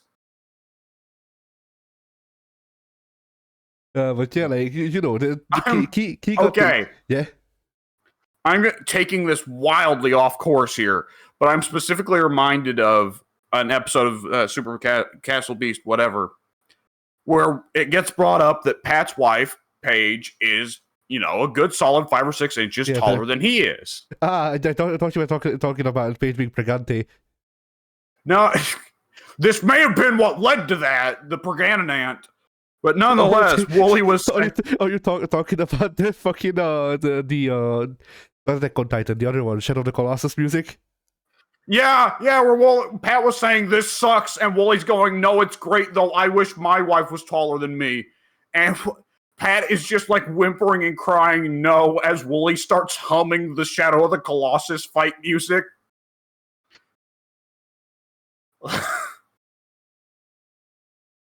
And okay, I don't want to just keep going with things that this reminds me of, but it also reminds me of Game of Thrones, the last season, right? Yeah. Now, Tyrion and Jaime are brothers, right? Tyrion being Peter Dinklage, and Jaime being Mr. I throw kids off towers to have sex with my sister. Oh, wait, no, I'm a shit person. I should stop being a shit person. So I'm assuming since they're brothers, they fucked, because that's all I know about Game of Thrones. Not those two. No, Jaime is incestuous, but not with his brother. He's straight incestuous, not gay incestuous. But nonetheless, once Jaime starts to become a better person, he starts to develop a relationship with a character played by Gwendolyn Christie, who I can't. Brienne, there we go. Brienne, who is Jamie is probably about, I don't know, 5'8", 5'9", about average height. Brienne is about 6'3" or 6'4". She is a very, very large woman. She just screws him. They don't get to doing the deed until one of the very last episodes. But nonetheless, Jamie gets in there and he does it. And he walks out and he sits down with his brother Tyrion. Tyrion, people are probably aware by this point, but in case you are not aware, Tyrion is there is no good word for this. There is no winning word for this. There is no word for this that is not offensive to someone, but I will use the word that is used in the series. Tyrion is a dwarf. Not a fantasy dwarf, a real-life dwarf. Yeah, I mean, the most, like, the most, I think, correct way to say it in referring to the actual like health thing is person suffering from dwarfism, but like that's very long-winded. Yes. So yeah, Tyrion has dwarfism, but nonetheless, Jaime comes out and sits down with him, and Tyrion looks at him like, "Oh, you got in there, huh?" And Jaime just says, "Look, don't say anything." And Tyrion just very simply says, "Hey, I'm just glad I'm not the only one in the family now that has to climb for it."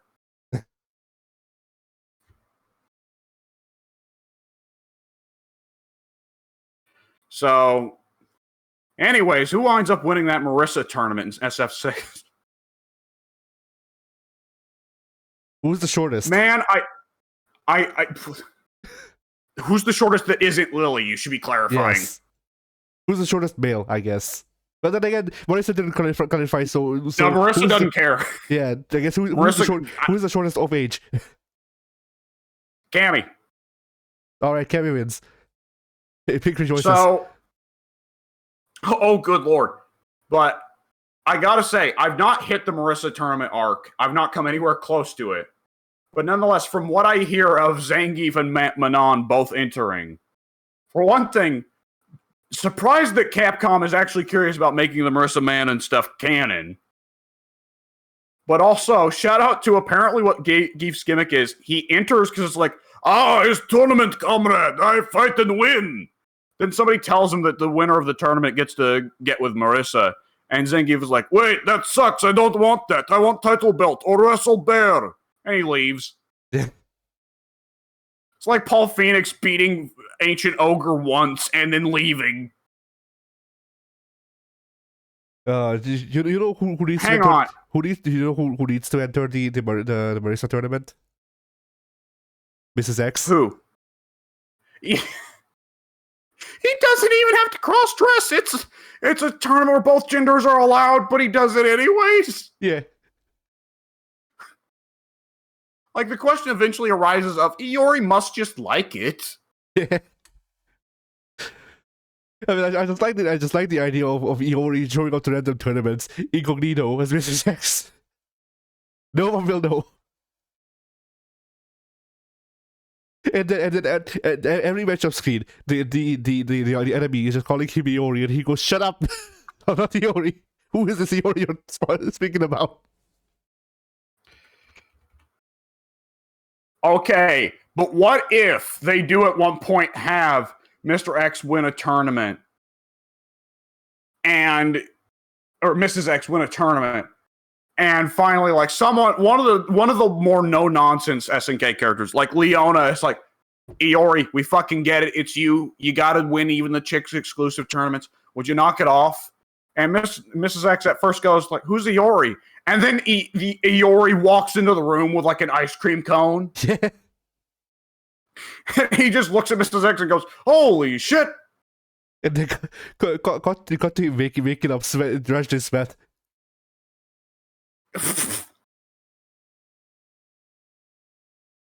Oh boy! Like you know, do the ending Borok had in Street Fighter 1 in the Street Fighter 1 SF5 arcade ladder. Yeah, where he thinks he's Mike. Yeah.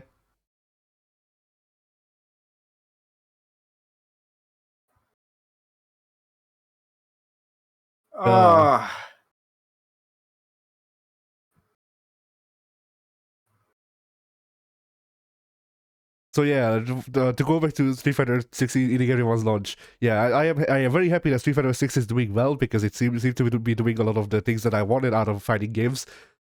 And I look forward to the years inspired by this because that means that we actually get content again, maybe. As long as people can convince their higher ups, I guess.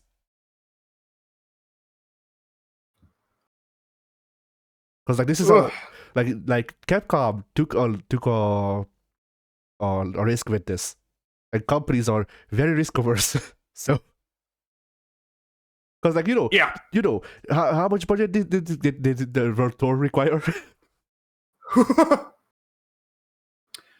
I'm going to assume lots of it. I mean, no matter what, you always got to keep in mind with any game of any kind, 50% of the budget is marketing. Yeah, that's true. But like like World Tour. Which I mean, Street Fighter 6 was very well marketed, so evidently that money was placed wisely. Yes. I do not think there has not been a fighting game with this much hype behind it in ever maybe. Fighter Z had a lot of hype behind it. Did it? Because I didn't even know that Fighter Z was getting made until Microsoft invited me to the closed beta. Oh. Yeah. It had a big reveal at one of the last E3s. I do remember that. And it was a very silent trailer of Goku and Vegeta and Frieza, whoever, posing. And then of course, naturally, the Arxis logo appears. And everybody who knows who Arxis is goes nuts. And everybody else is like, what?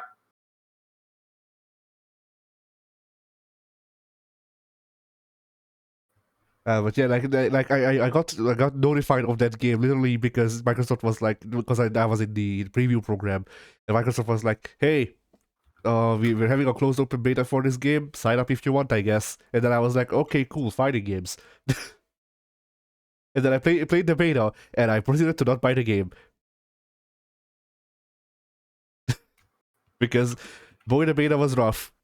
And like like I've been playing video games long enough to know that if I'm getting invited to a beta, then that the game is not changing until it's coming out. Like unless my feedback is I couldn't connect to other people, that shit is not getting fixed. Yeah.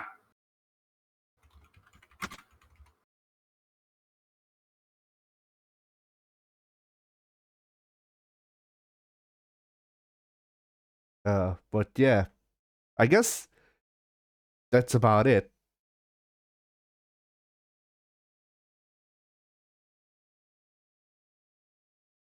Because like I haven't really seen a lot of other interesting topics. I saw Pat losing his fucking mind about Mortal Kombat 12. Yeah. I mean, he hit all the usual criticisms that people will hit that are just like, presented mildly as like, okay, I respect there's something about Mortal Kombat that a lot of people like, but, the animations ain't for me. Or, I think by now fatalities are just wasting everybody's time. Or, I think the fatalities in X and 11 have been going too far. Pat hit all of them while screaming and crying and talking about how much of an injustice it is that there is no Virtua Fighter 6, but there's a Mortal Kombat 12. Don't worry, buddy. Ed agrees with you. Yeah, I was about to say. Like you could probably strike a deal with Ed here. Yeah, you could tweet that clip at Ed, and he'd be like, you know what, this guy's spitting fire, and then show it to the Warner Brothers shareholders, and they wouldn't be in the room because they've been bought out.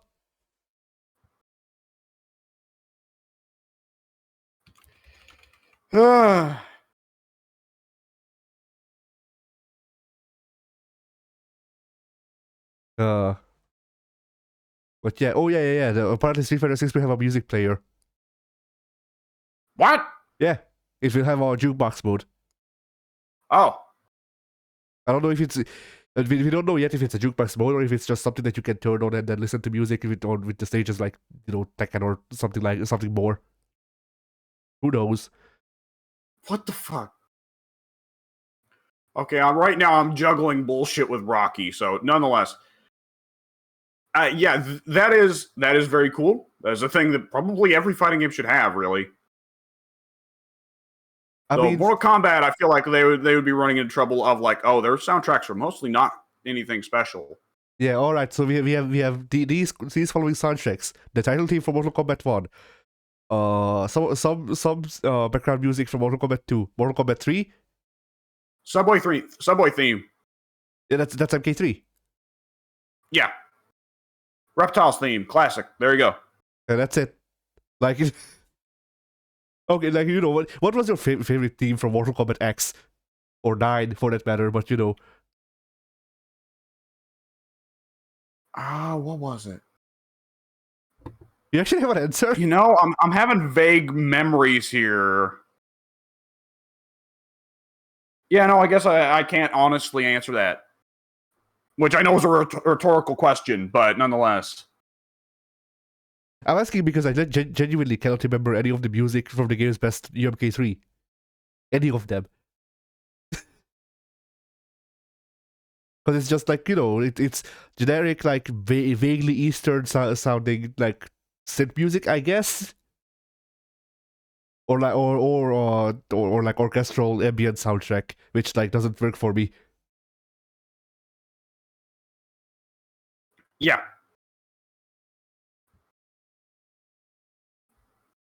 So speaking of music, by the way, did you see the clip earlier where I believe it was both a DJ player and a... So if you whiff the level 3 of Kimberly, where she hits her Walkman and starts playing the music, if she whiffs... The music still plays, I know. You told me last time. Not only does the music still play, if you don't press any buttons after she whiffs, she just starts dancing. Ah.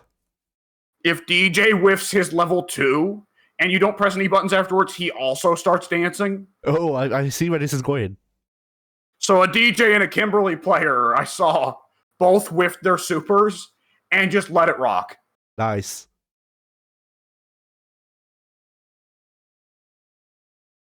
Oh, boy.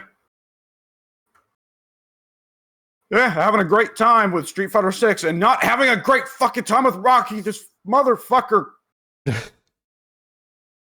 All right, I guess we'll call it here then. Because I'm not seeing a lot of fighting games were.